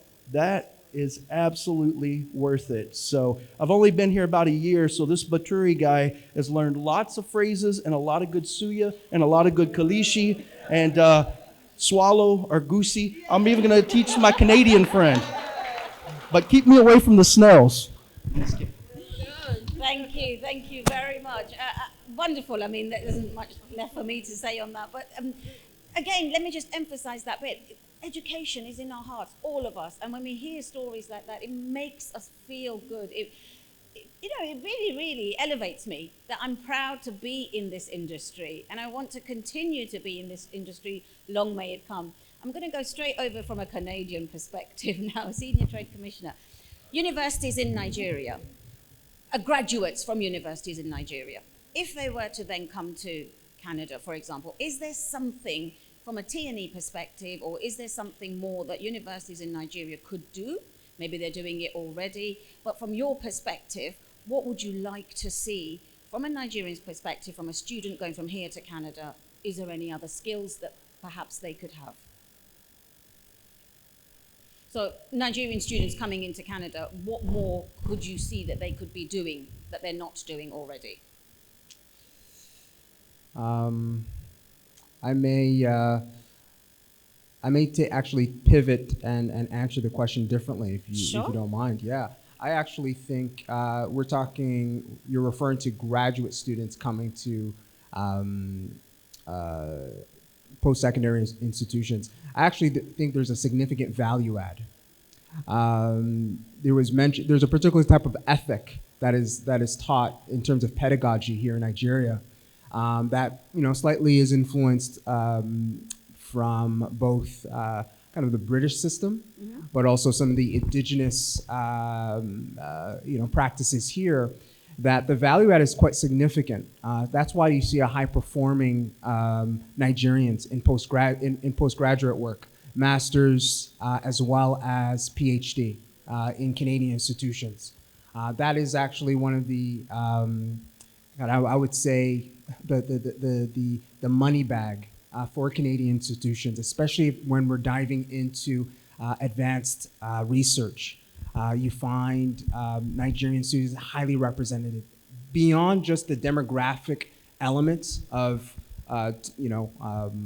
where you sit in terms of the diaspora, but just because I actually think that when you diagnosticate the educational system here, and many of you are doing 2 degrees before you're actually coming to Canada, there's a significant value add. Now, one thing that, if you say something that Nigerians can do or leverage, I would actually put that to challenge to many of you, is actually leverage the capital value that you're bringing to these institutions.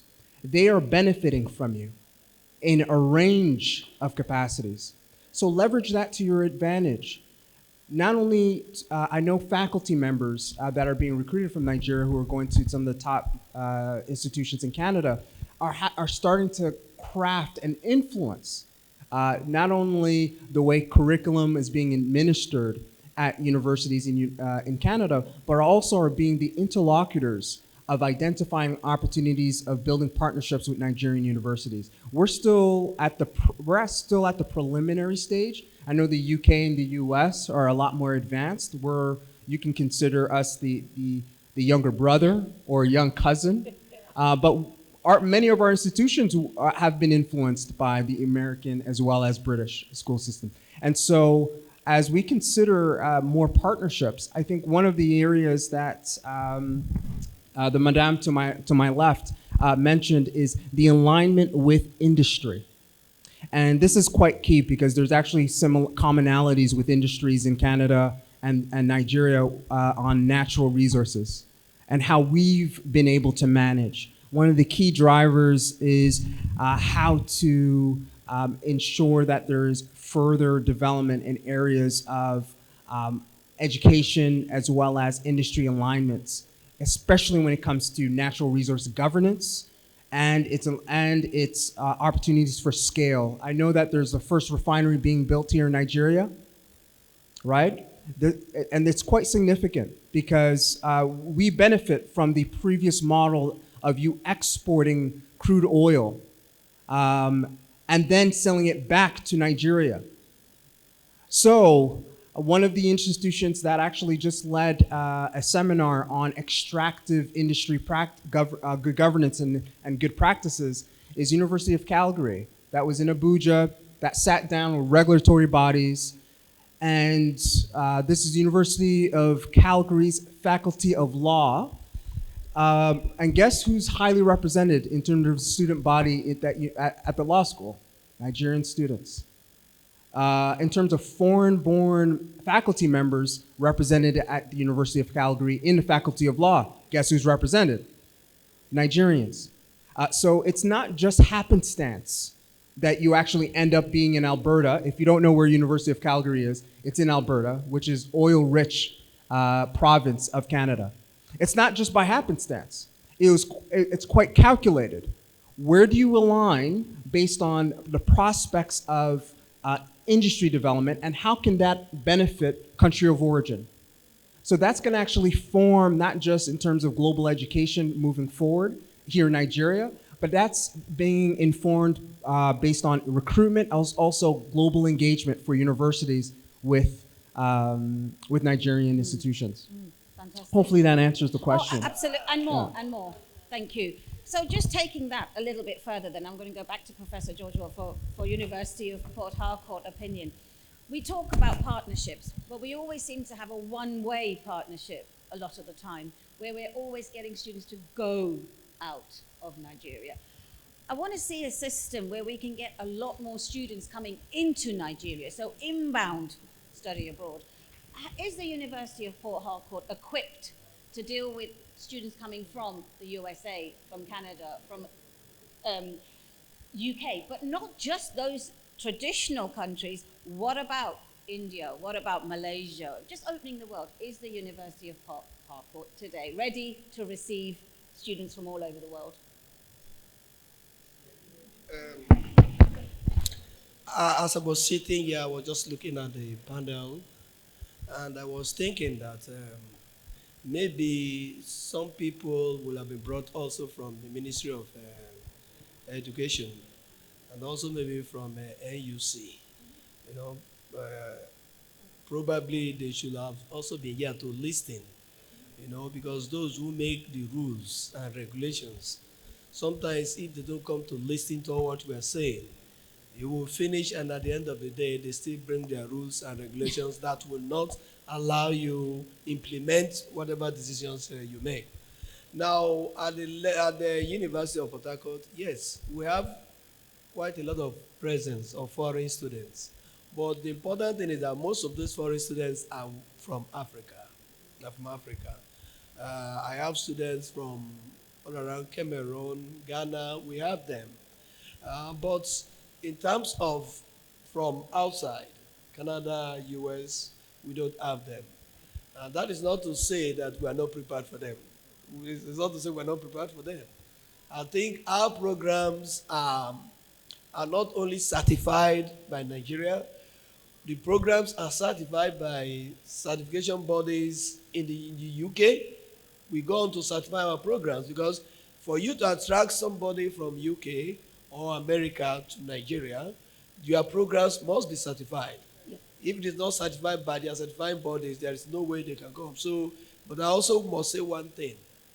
To get certification from some of these bodies in UK and America, it's quite expensive. Quite expensive. It runs into millions of naira. And most universities, funding is a challenge for our universities. So will the university easily agree to set aside which sums of money so that you get your programs certified? Because if your programs are not certified by these bodies, There's no reason why somebody from abroad can come and study here because he can't take that certificate to do anything abroad. NUC certification, of course, allows us to use our degrees here. But if you want people from outside, then we must do that certificate. But it's quite expensive. But my university is ready, and we have a lot of foreign students, but not from the areas you are asking. Thank you very much. Thank you. Do you want to just go back on that? Yeah, please do. There's actually, I think if I didn't mention, my apologies, the Lagos Business School for its MBA program has garnered the certification, the global certifications that will allow it to be a conduit for outward mobility students. We've ran at least a pilot in the last year with the Queen's University Smith School of Business in Canada.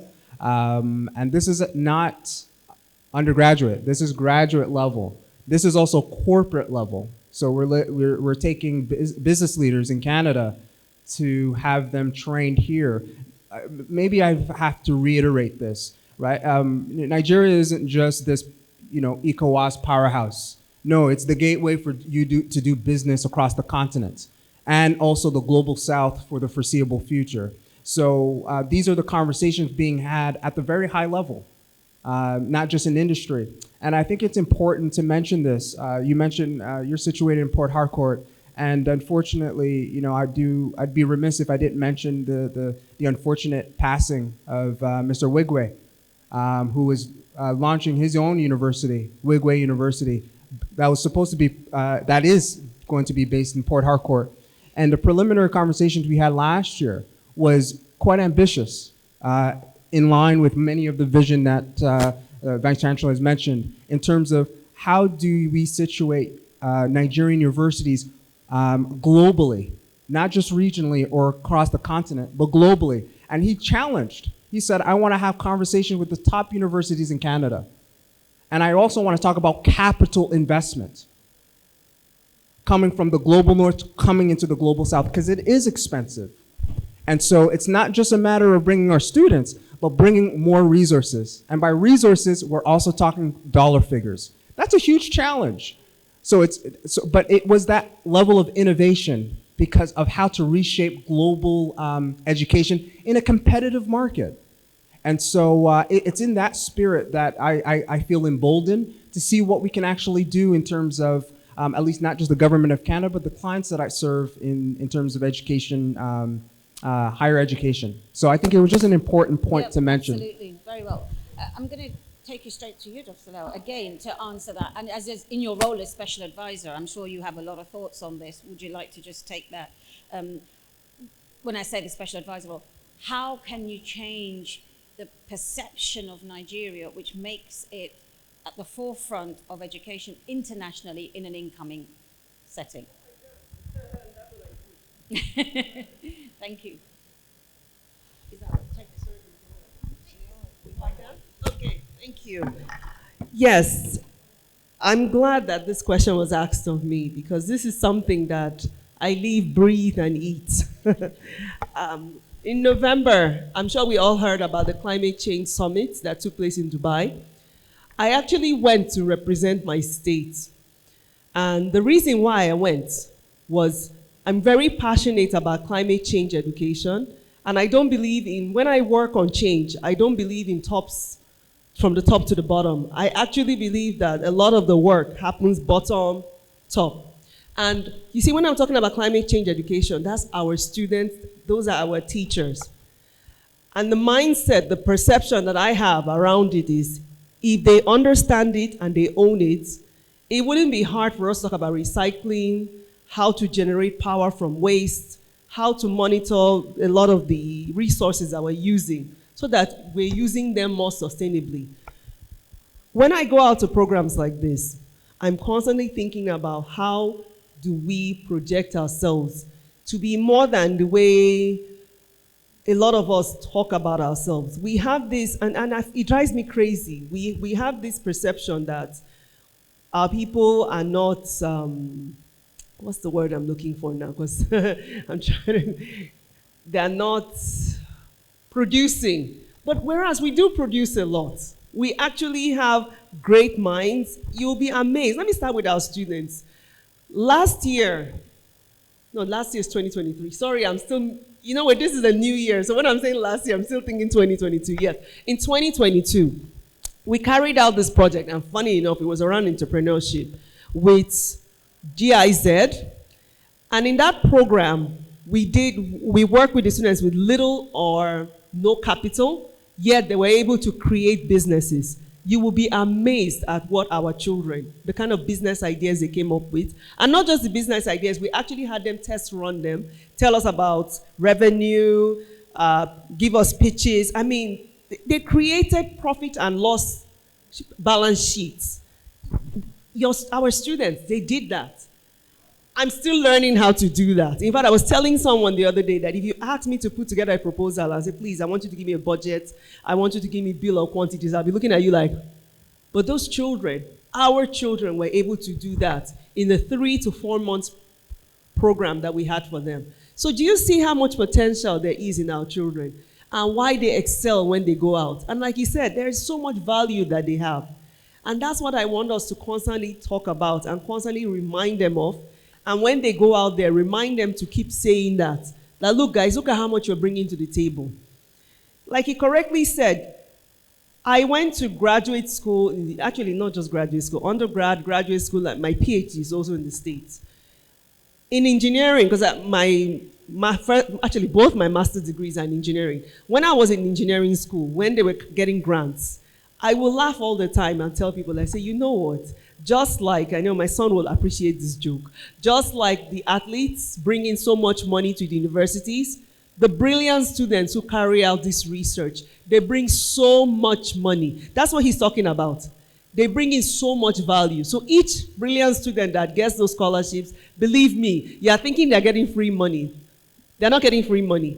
They're going there, they're going to carry out research, and it's going to bring tons of money back to the university. And then they're going to generate and create all these innovative ideas. In fact, sometimes they even, what's this thing that we go back and later register? They create these products, and they're able to actually register, the university is able to, and they get royalties on them. So imagine they end up generating so much money for these universities. So trust me, it's not free. So start framing the mindset of our children, start framing ourselves on how much we're bringing to the table. We're bringing enormous stuff. Trust me, we are. So what I do when I work with our students and when I work with our teachers is start selling this idea and start, I like to call it re-engineering their minds around it. That's what I do. I tell them about that. So you see, when I said I went to Dubai to talk about climate change, some people will say, oh, but how is that important? Are we not all complaining, particularly last week, about how hot it was? Were we not all complaining about, do you know that a lot of the planes were grounded at Ilorin last week? They couldn't move because the dust was so much. No flying. I'm sure it was the same in a lot of the other states here in Nigeria. We need to start having conversations about weather. We need to start having conversations about how to manage the waste. We need to start having conversations about the quality of air for our students and how do they start creating solutions around this. And they can do this now. You'll be amazed at what these children can do. They can do it now. And that's what I challenge our teachers. That's what I challenge you different stakeholders in education to all come and do. Please don't just think it's government alone. You are also a part of it. In fact, one of my favorite conversations is public-private partnerships. How do we all come to the table and start sitting together and talking and working out solutions together? Thank you. Thank you very much for that. Again, such a passionate answer, which, you know, there isn't much left for me to say, except I know that Adetome wants to add a few words. I'm going to get back to you. Do you have a working mic? Just a very Nigerian perspective. If we're going to change the image of Nigerian universities and Nigerian education externally, I'll give this example. How many of you 15, 20 years ago could boldly say to your parents that you wanted to be an actress or football player? Okay. Arguments, that's the solution. Now today, how many of you actually want to put your kids in a creative sector program? How many of you want them to go into a football academy? There's a meme online that came out, I think, about 2 months ago, where they said, oh, Davido earns about $1 billion for each performance. I'm sure that's an exaggeration. I hope it's an exaggeration, because I might start singing myself. But he earns about, that was what was written, about $1 billion per performance. And there was this young person, and there was something written above his head. He was like, my child will play football by day and sing by night. And how has that happened? Perceptions have changed. People are telling stories and putting forward examples of what success looks like. The story around what is successful and what is good has changed, such that parents are now willing to contemplate, because I saw a couple of you still shaking your heads.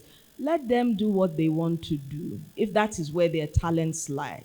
But what I'm trying to say is, we're not telling enough stories about the good things that are happening within our education system.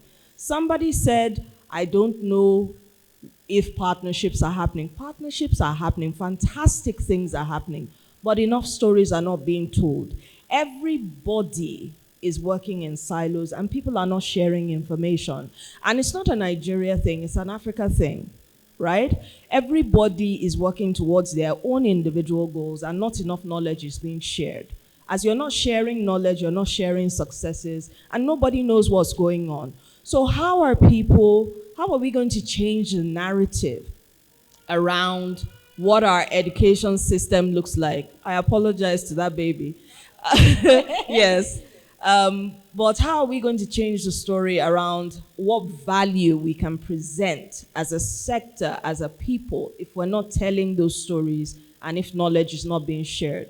So if we're able to do the same thing that we've done with the creative sector, with football, by sharing the story of success and what good looks like, such that we're able to change perceptions, I think if the same thing is applied to education, then we've done a fantastic job. And I totally agree with that. And I do agree, and it deserves an applause, definitely. And I do think it's not just a Nigerian problem. I do think it's an African problem. And I do also believe it's an Asia problem too. I think we have this inability sometimes to believe in ourselves. And I don't know why that is, but we should believe in ourselves. I want to say one thing. When I was teaching at university in the UK, my best law students were Nigerian. And I don't say that lightly. They were the most hardworking. They were the most interested in the subjects, and they were the most interested in what the future held for them. Other students from other parts of the world, they were there, they understood the subject matter, but they didn't have that same passion. They didn't believe in the subject and what they could do with their studies going forward. But the Nigerian students, and we all had a little fight about which the students were in our class and which were the better ones. So I'm glad to say that I did get that experience on all sides of my sort of journey with Nigerian education as well.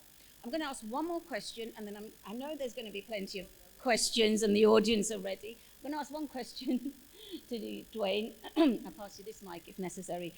The American side of things. Do you feel coming to Nigeria now, you're having to apologize a little bit about being an American in Nigeria? Or do you feel, especially from bringing an American curriculum into a country which has already a very good and fantastic education system? So I'll start with about the American connection. So I have learned so much, like I said, in these last 8 or 9 months. So I come from a little bit louder culture where I'm always talking other things. And then all of a sudden, my Hausa Fulani friends, I have a shirt that says I'm Fulani. You can't tell that I'm not, right? Just the eyes are different color, but no, I'm kidding. But what made me laugh is when they started telling me, oh, the loud people in our country are the Yoruba. That's what they wanted me to know. So I said, they're the Americans of Nigeria. Okay. So I feel like I'm a Yoruba sometimes because I am a little bit loud and I love to have that humor part. But we joke because our campus has all the different, all the major tribes, but it also has, smaller tribes like Tiv, other. And so National Day was a great experience for me to learn about your culture and learn about different words, learn about people. And so as an American, many times it is interesting, and I don't take it for granted at all. My students that come to the American University of Nigeria are there because they want the style that we have, because the difference of what we really focus on too is learning inside the classroom is only a small part of what happens on a college class or a college campus. And so what we do is we actually assess the co-curricular experience. So our students have internships with the industry, so they'll go do an internship. We even have companies that have sponsored, like Shell in the past, even states that have sponsored students to come for particular majors, like let's say healthcare, nursing, and then the students are required, the same as we do in our US system, to go back and work in that state for a few years after NYSC. So one of the things that I've discovered is if you take some of the best practices that we have with some of the best practices my Nigerian brothers and sisters have, we built something that's so unique in that part of the country that instead of really apologizing for bringing in a curriculum, we've created something a little bit new and beautiful where Nigeria and US exist together. So we still have, these bright students that are outstanding. But what you talk about with the humbleness, the ability to not always brag or maybe even sometimes self-reflection is that we bring students in at the beginning level who are quiet, and by the time they're leaving, they're like Americans and Yorubas. I mean, we're just all but I'm joking. But what they said was the students, by the time they leave, they're ready to start businesses. They're ready to actually communicate in front of people. They have to do presentations. We do so many things outside of the classrooms as well. We have one of the most robust student development programs. In America, in an SGA, student government election, you probably are lucky to get 20 or 25% of the people to vote. In our student elections for SGA, we had 75 to 80% of our students vote, the Nigerians. Oh, I was so happy. And I will say one other thing that's so amazing that always makes me smile. More percentage of our students are female than men, and our valedictorian almost every single year is a female. And so I always tell my boys, because I have 4 boys and 2 girls of my own, and I tell them, I said, you better watch out. I can tell you, someday the future president of Nigeria is coming, and it's going to be a woman from AUN. You wait and see. Wow, that is good, that is good. And just on that point, I remember my early days in Nigeria, and it was the British Council, the very first British Council fair, and then there was a private fair. And I remember people standing up there and saying to the university delegates, right, next time you all come, don't send any of your female staff. Nigeria is not a country for female delegates to attend. We cannot guarantee their safety. I was in the audience and I felt dreadful at that, because why would the British Council, you were not there at that time, I'm telling you, but why would they not encourage equality in that sense? But that was the nature of it. I am very, very happy to say things are amazingly improved now. So forward, very equal, amazing. And the story that the ambassador told us earlier about female empowerment at universities has been amazing. I'm going to bring it slightly to a close because we do have questions to be asked. The beauty of everything all of you have said is that partnerships are based on mutual respect, mutual trust. If there is no trust in a partnership or there is no respect for the other in the partnership, it will never work. And I'm glad in education that we are able to say that we are moving ahead with that mutual respect, with that sort of mutual admiration about what everyone can do. And this is every single stakeholder in education. Whoever you are, whatever journey you play in education, whatever journey you play, if we are talking about students and study abroad, everybody has a part to play in that partnership. And if we don't believe in that trust element and we don't mutually respect each other, those partnerships are going nowhere. So I'm glad that the theme from all of you has been to foster those relationships in that way and those partnerships going forward. I also have one final comment to say. Universities in Nigeria are missing in international conferences, and I take what you said about NAFSA, and there is never a good representation of universities of Nigeria. However, and Professor George Will has got his mic ready to answer that, I would like to invite Ambassador well, anyone involved in universities in Nigeria to attend our Eduverse Summit in India, for example, because we need to mix it up a little bit. Let's not just focus on the same old countries. Let's mix it up a little bit. We have an Eduverse Summit in August in India. I would love to see a Nigerian pavilion there. Nigerian universities, Nigerian stakeholders involved in education at our summit in August in India. And I extend that invitation to you, Ambassador. That would be really good. And on that note, I'm wrapping up, but I'm sure there's going to be Hello, Ma. question. Please, just a comment. Sorry, Professor. Please, I'm sorry. It's not correct to say universities of Nigeria are not represented conferences abroad. It's not correct. As Vice Chancellor, I would say from what I have Ma, seen. So sorry, Ma. As Vice Chancellor, I know that Third Fund sponsors my academic staff almost on 2 monthly basis to conferences abroad. Then US, then Canada, then UK. I sign. I'm not talking about individuals taking their money there, but they are sponsored. And so if they are not found abroad, where are they going when we sign and give them the money? Thank you very much. I'm certain that they are going where they are saying. I mean that the big educational conferences that tend to have less representation from Nigeria than other parts of the world. And that is changing. I grant you that. That is changing. I would love to see more representation. Would you like to come and say a few words? Absolutely. We have another speaker that would just like to say a few words. Come, please.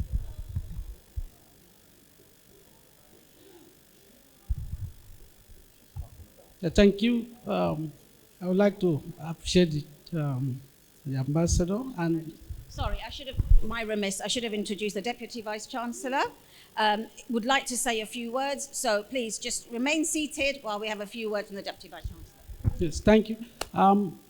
Firstly, there was a question about FUTA and the outreach.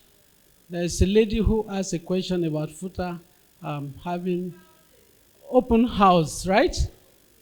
Yes, we have an open house program where we allow our upcoming candidates to know about FUTA. And that is done from time to time. One, during major ceremonies, convocation, matriculation, health, tech hub exhibitions, we make the students to come in, that is secondary school students, to come in and see what is happening in FUTA in terms of the potential courses they could come in for. Secondly, FUTA, like Uniport said, we are running what we now call CCMAX, Core Curriculum Minimum Academic Standards now. For each of our students, incidentally, we have FUTA graduates who are entrepreneurs here seated this afternoon. We have entrepreneurship courses for them at 200, 300, and 500 levels. Not just skill acquisition, like we said, but trained to become entrepreneurs.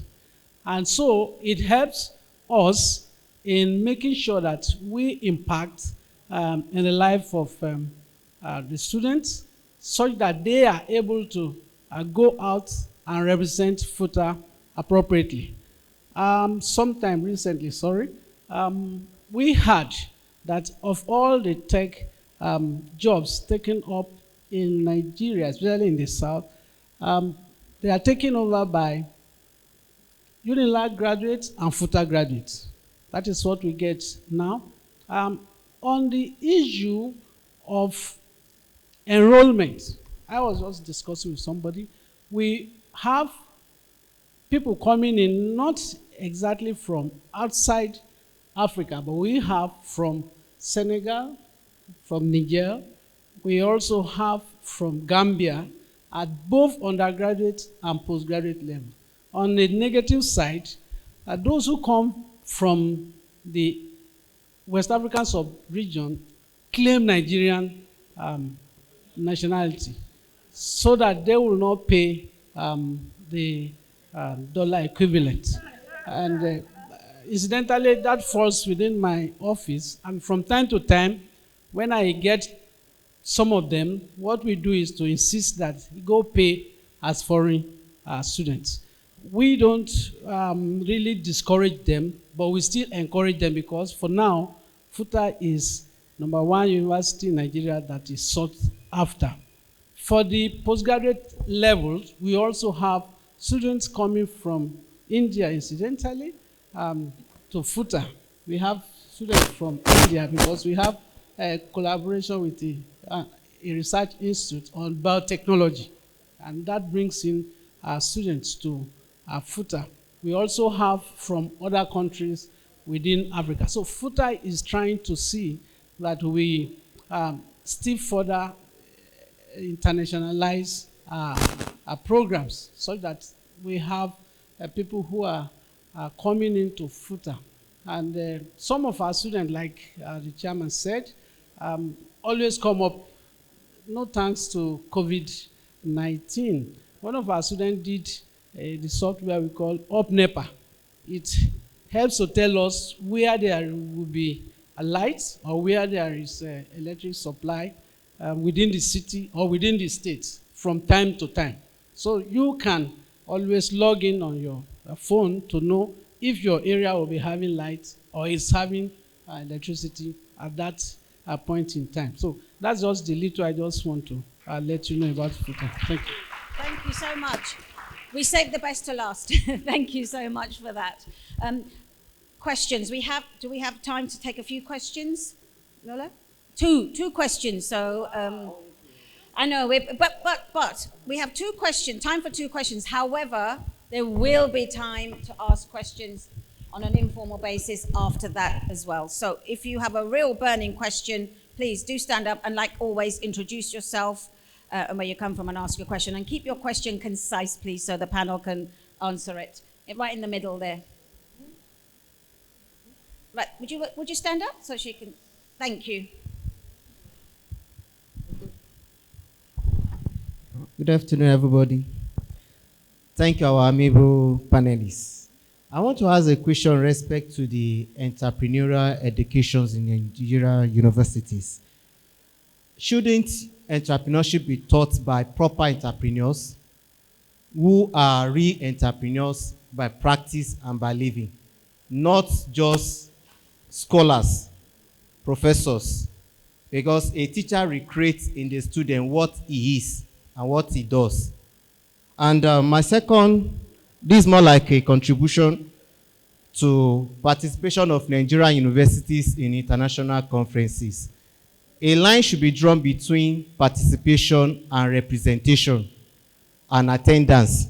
I could go there to attend, and I could go there to represent. And the school should do a lot of support in terms of representation. Where they are going, what are you giving them materials to identify that they are coming from so-so university for so-so country? Because even a crested vest could go a long way. Out there, we have some universities that we can see, not by anybody telling you, you know where they are coming from. You see they have materials. Wherever family or homes they go to today, people go to see that, yeah, this university is here in Nigeria. So the schools should as well do a lot in terms of support and branding when they go out there. Thank you. All right. I know actually, I can't speak on behalf of universities. I just realized. Because I actually stand for primary, secondary, and tertiary institutions for Kwara. I just realized that. But really, when I did work in Lagos State with our secondary schools, when we were talking about entrepreneurship, we actually brought business owners to come and speak to the students. You see that profit loss statement that I spoke about? I just told you, people like us, we don't know how to do that. And somebody who is just talking about it arbitrarily in the classroom, it's not going to work. Somebody who actually has real life examples of, oh, you know, this year my business bottomed out, blah, blah, blah, blah, blah. It helps. So they came in, they spoke to the students, they mentored the students. And I can tell you that it has made a difference in the lives of a couple of the students. In fact, the German embassy highlighted one student from Plateau State who actually is now an employer. Notice I said he's not looking for work. He employs other people now. He's no longer a student. Don't you see the difference that has made? Because of those skills that he gained from this GIZ program for the youth entrepreneurship program in the secondary school. So I really believe with all of my heart that when we start working with the students from very young, because right now we're still doing it with senior secondary schools, I want them to take it a step further. I want to start with the junior secondary schools. Because we also found that there is a high attrition rate at the middle of the secondary schools, where when they finish, what do we call it here, junior WAEC, some of them don't continue. So we want to start catching them so that when they are out, they still have these abilities of reading these statements. Even if I don't have that much capital, I can put something together, I can do this to take care of myself, and hopefully, like what that young man in Plateau did, become employers. So that's our hope. So thank you. Thank you very much. Obviously a very thought-provoking question. There's quite a few panelists.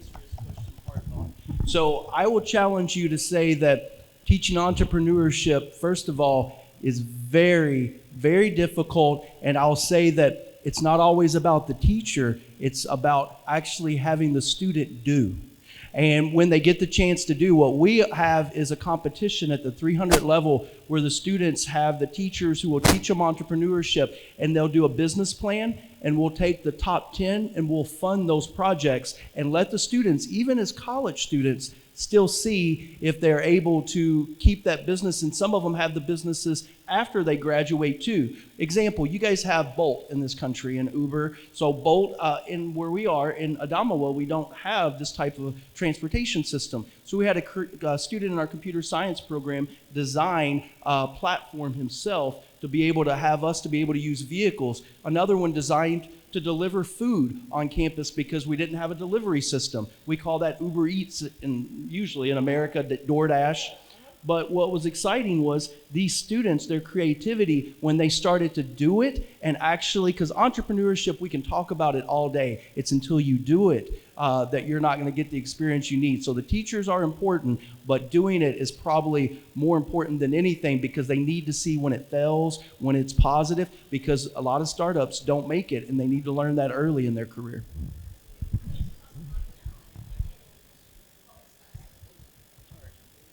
I can go. Okay. So I'm going to just give a comment from the national level, and the VCs should feel free to correct me if I'm wrong.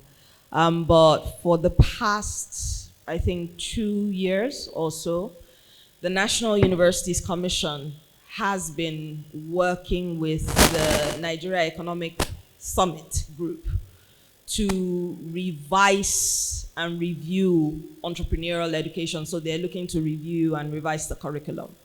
So they're not thinking of it as the National Universities Commission. They're thinking, you know, if we bring the Nigeria Economic Summit Group into this, there's value add in having them participate in this conversation. So that thing you've said about it not just being around academia, they brought industry into the conversation to say, we want to make this change. We know we've been looking at it from a skills-based or vocational-based perspective, and that's not necessarily correct.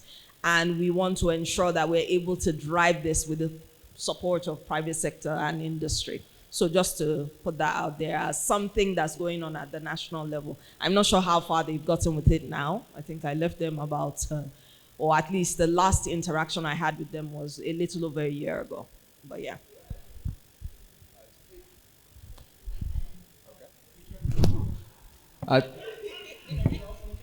That's okay. They usually do that on a larger scale too.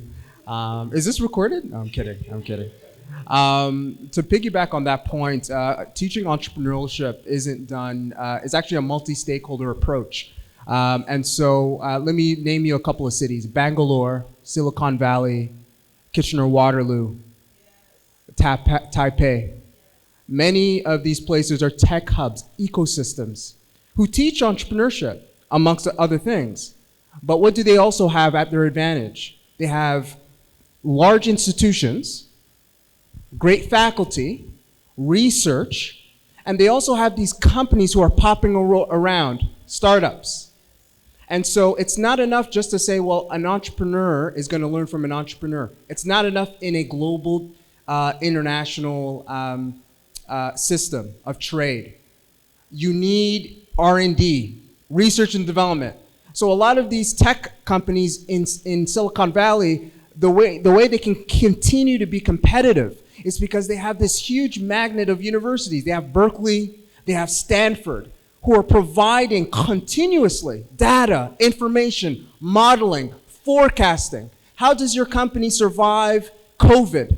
That has been how does your company survive inflation? How can your company work in an emerging market in India, in Pakistan, in Bangladesh, in South Africa, in Namibia? How can your company survive impacts of a war? All of this is done in an ecosystem, not solely based on an entrepreneur to an entrepreneur basis. I understand the countries that I've named or the cities that I've named are outside of Nigeria, but I'm familiar with Yaba. Is that Yaba? Here in Ikeja, right? What university is close to Yaba? Exactly. I heard the story when I first arrived here in Nigeria of a Canadian who studied at Waterloo University, came here, started a fintech. Where did he start it out of? Yaba. And so I kept on hearing Yaba. Okay, I have to go to Yaba. I was less interested in going to certain parts of Victoria Island or anywhere else. I was interested in this area of ecosystem. Why? Attached to a university as well as the startups. That's where the incubator spaces are.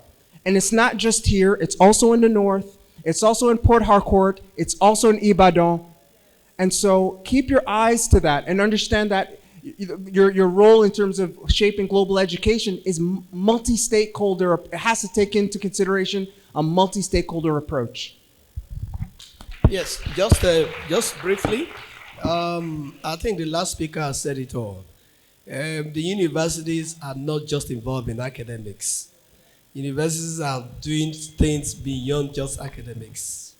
You know, to make a graduate, a total graduate, it's not only the scholars in the university. We have industry experts who come to universities. Then the second one, universities don't sew uniform for people to go and identify themselves in conferences. But what we do is this. I cannot sponsor you or sign paper for you to go abroad if you are not presenting any paper. If I discover that you have a paper that has been accepted and you are going to present in a conference, that is not just attendance. You are participating because you are going to present that paper. And of course, they will know you are from so-so university from Nigeria. There is no other way to announce that. But maybe you are thinking, do you want us to begin to do uniform for them when they are abroad? Thank you.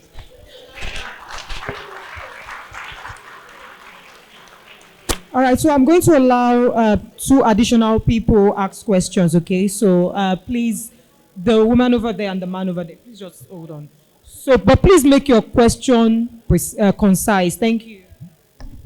Yeah, good afternoon, everyone. Thank you, Eduverse, for this wonderful section. Actually, when I saw this, I actually saw the future of global education. I was thinking education is wide. It has the health aspect, it has so many other things. My name is Sanusi Fauza Tolubukola, and I'm the director of Lurek Support Foundation. I also as I'm the director of a school. So I run a primary and secondary school. But then my health condition has deprived me a lot because I'm a lupus warrior. I live with lupus, an autoimmune condition that takes a lot from us. So education, where is the health sector for us? I have a lot of lupus warriors that are out of schools, out of universities. They don't even know about their conditions. And most people lose their academic years and cannot even come back.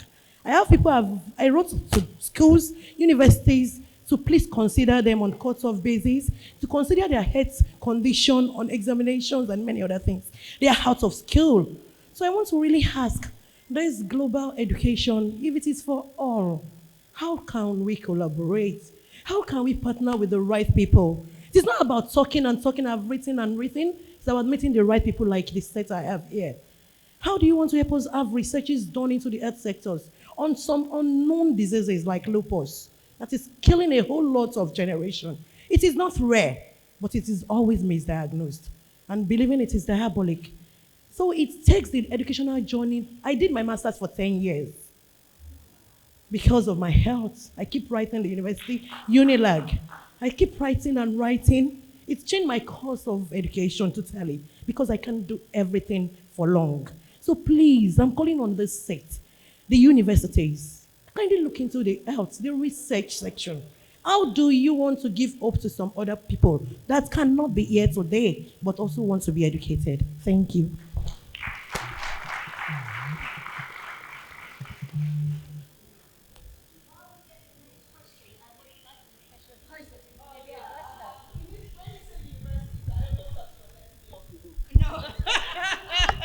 Okay, what you're mentioning in a nutshell is inclusivity. Everybody should be carried along. Yes, it's something that is very, very dear to my heart, and I believe in it firmly. But you're right, it's not just believing it in my heart. How do we make it a reality is what you're talking about. And this is where what I was mentioning earlier, public-private partnerships. That's the only way we're going to be able to do this. See, when we keep mentioning government, when you look at the first world countries, a secret that a lot of us don't talk about is the fact that a lot of things are actually driven from the private sector, then government now buys into it. Are you aware of that? A lot of times. So this is your personal cause. You see, right now where I'm sitting, do you know for how many years, and there are some people here who are sitting in the audience who know me personally, who can tell you, where I carried this mantle of my belief and the fervor I had around science education. I self-funded this. I can mention all the bank accounts that don't exist anymore that I have. You want me to start mentioning them? Sky, Polaris, UBA, Access. That's bank accounts that I completely emptied out to go around the country to talk about science education. Because this was a course that was very, very, very dear to me. Nobody funded me. I didn't have grants. I'm telling the honest truth. You can go through my email and see. Nobody funded me. I funded myself. Because I believed in this, and I still believe in it. This is something you've experienced. This is something you passionately believe in, and you know the difference it's going to make for children's lives. My sister, carry that cause. Go around and preach about it. Go around and talk about it. And you'll see people also join you and support you. Because this is something that's going to impact lots of lives, like you said. Why should these children be deprived? They actually have the ability. Look at you. 10 years. I was crying doing my PhD for 4 years. I can't even imagine 10 years. But you did it. So imagine, you're a warrior. What you are is an example to these children. Do you understand me? So you need to carry it. Let's talk after when we are out. Thank you. Thank you so much. We have a question there, and then we'll continue. Good afternoon. My name is Sheye Oniwudo. I just want our prof to share more light on this lingering issue. Some of our students, when we apply for them to get admission, it's difficult for them to get their transcript. Their transcript.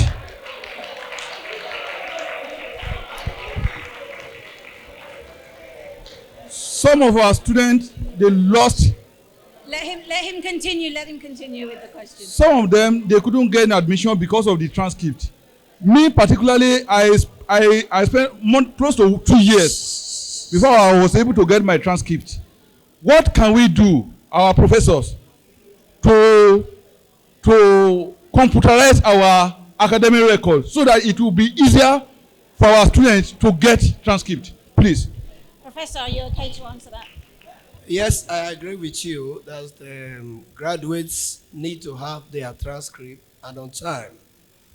But you know, Nigerian universities, let me talk about University of Port Harcourt. Before now, things were done manually. And about some 5 years ago, an alumnus of the university, Stanley Lawson, decided to fund a project where we are going to digitalize all our transcript system. But we had challenges. What were the challenges? You see, to do a transcript, you need to have the results of the candidates all through. Now, sometimes the process of getting the results, you must move from the manual to the digital. Digital will not invent a result. So the difficulty there is some of those results in the era of manual, it's difficult to even find them. Wait now, please. What is what's this? Let him let Can you him continue. listen? Yeah.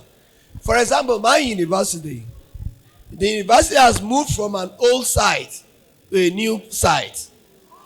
Most of the departments were in Choba Park before. Now they are in Abuja Park. Now they transferred their records, piles and piles of records, from old office to new offices. Sometimes you find that some of these results, you have to go back to department to ask them whether they do have this. So what I'm trying to say, the process of getting some of these results takes some time. But as I speak to you, Uniport, we have digitalized our transcript system because of somebody who came to invest into it. And why did he do that? He had a challenge you just talked about. He wanted to go abroad for schooling, and he had a challenge getting his transcript as and when he needed it. And so he came back, funded the process, and today we have a digitalized system. And I'm sure most universities are trying to do that. But like I said, even before you do digitalized system, the results must be manual. It's what do computers say? You must put something to bring out something. Thank you. Thank you very much. This is the actual very final question that we'll have. Afterwards, there'll be an opportunity informally to ask your questions, but this is the last formal question, please. Thank you very much. My name is Tolulope Obafemi, and I work with University of Tasmania in Australia as a country manager in West Africa. 10 years ago, when I got into the industry, one of the things that kind of made me really downcast, especially when we talk of Australian universities, is that they tell us that just 4 universities in Nigeria are eligible in terms of qualification. When we translate our communication into AQF7, so they tell you that just 4 universities in Nigeria, according to ECCTIS, are just eligible to a bachelor's degree. And it's still funny that 10 years ago, this is still in existence after 10 years in the industry. So I'm wondering, is it that we are not projecting ourselves enough? I am a product of a Nigerian university, and I can tell you for a fact that we are doing well as an educational system. So it is worrisome when it looks like our voice is not loud enough as a sector. So is this something the universities can look into in terms of our qualification, making sure that our qualification is of equal standing with international institutions abroad? And unfortunately, even University of Port Harcourt is not part of these 4 universities. Yes, it's not. Oh, now we're getting the boxing gloves on. Professor. Okay, you ask the question, please. No, please, let me just respond. Let me respond. Settle down. Let me respond. Madam, please, what are you quoting? Who is ranking that? What are you quoting? What are you quoting? Yeah, I need to know what you are quoting. That I mentioned the 4. What are you quoting?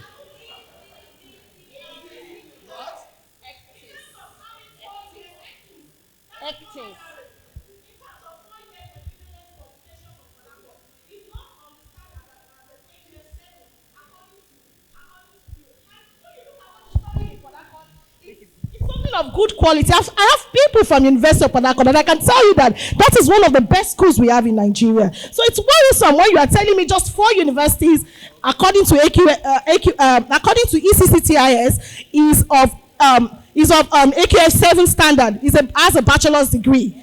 So if I spend 4 years in Port Harcourt, It's understandable that my degree is an associate degree. Please, they need to review and update their rankings. Thank you. I agree. I agree. I think it's very That's easy. the answer. Okay. Thank you very much. I'm going to thank you. Unfortunately, we have run out of time. I mean, if I had my way, I'd be here until midnight, as I'm sure some of you would like to join me. But we have come to the formal part of the end. I would really like to thank the panel. Please, a warm round of applause for the panel. Everybody that was on the panel. Thank you. You've answered all the questions very honestly, very passionately. We've seen the energy coming in the answers. I thank you as well for coming up on the stage and saying a few words. So now we basically do have to have a break for lunch. However, there are opportunities. We are around. My colleague Lauren is around. My colleague Tanvir is around. If you're interested in any sort of online hybrid learning, we are around the rooms. The panel, I extend obviously a lunch invitation to all of you, and if you have, there will be lots of follow-up questions. I don't think they want you to leave. If you have your questions, please treat the next half an hour or so as a networking opportunity to speak to somebody you may not have already spoken. But thank you for being and finally, thank you for being such an engaging audience. Thank you. Thank you very much. Thank you, Hersha, and thank you to every one of you on the panel session. You guys were really amazing. We'd just like to take a couple of moments of your time to formally close our event.